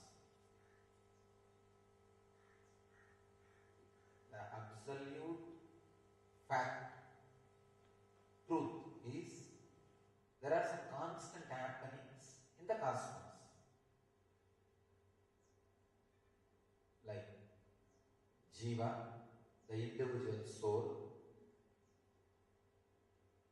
Jagat, the world, Ishvara, the God,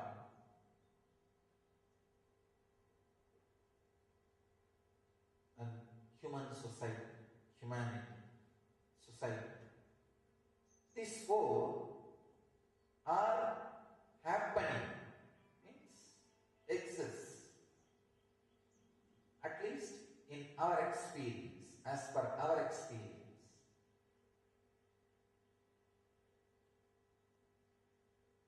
Understanding the secrets about all these four and experiencing oneness with all these four is ultimate enlightenment. Not having any discrepancy with your understanding and reality, your understanding and experience is enlightenment. Please understand.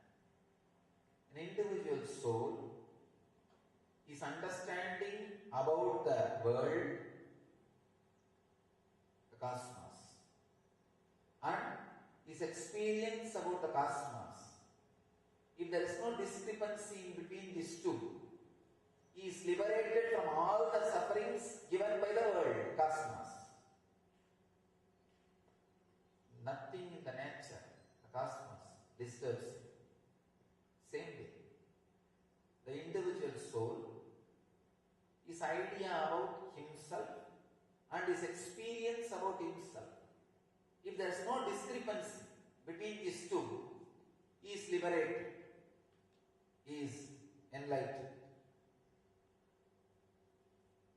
Same way, the individual soul, his ideas about God and his experience about God, if there is no discrepancy, he is liberated, he has experienced God.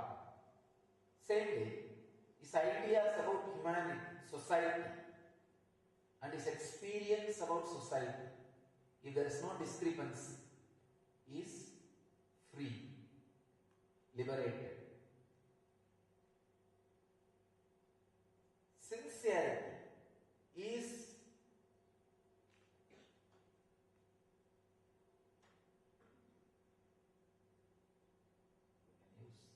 the right word. The alchemy, chemicals. Sincerity is the medicine or agent. If you add the alchemy of discrepancy-free experience will happen between the individual soul and the world. Whatever discrepancy is there, just add sincerity to it. Add sincerity to all your ideas about the world. Sit with yourself, pen down all the ideas you have about the world and add sincerity to it. Means sincerely analyze. Are you having right ideas? Or are you just avoiding looking into the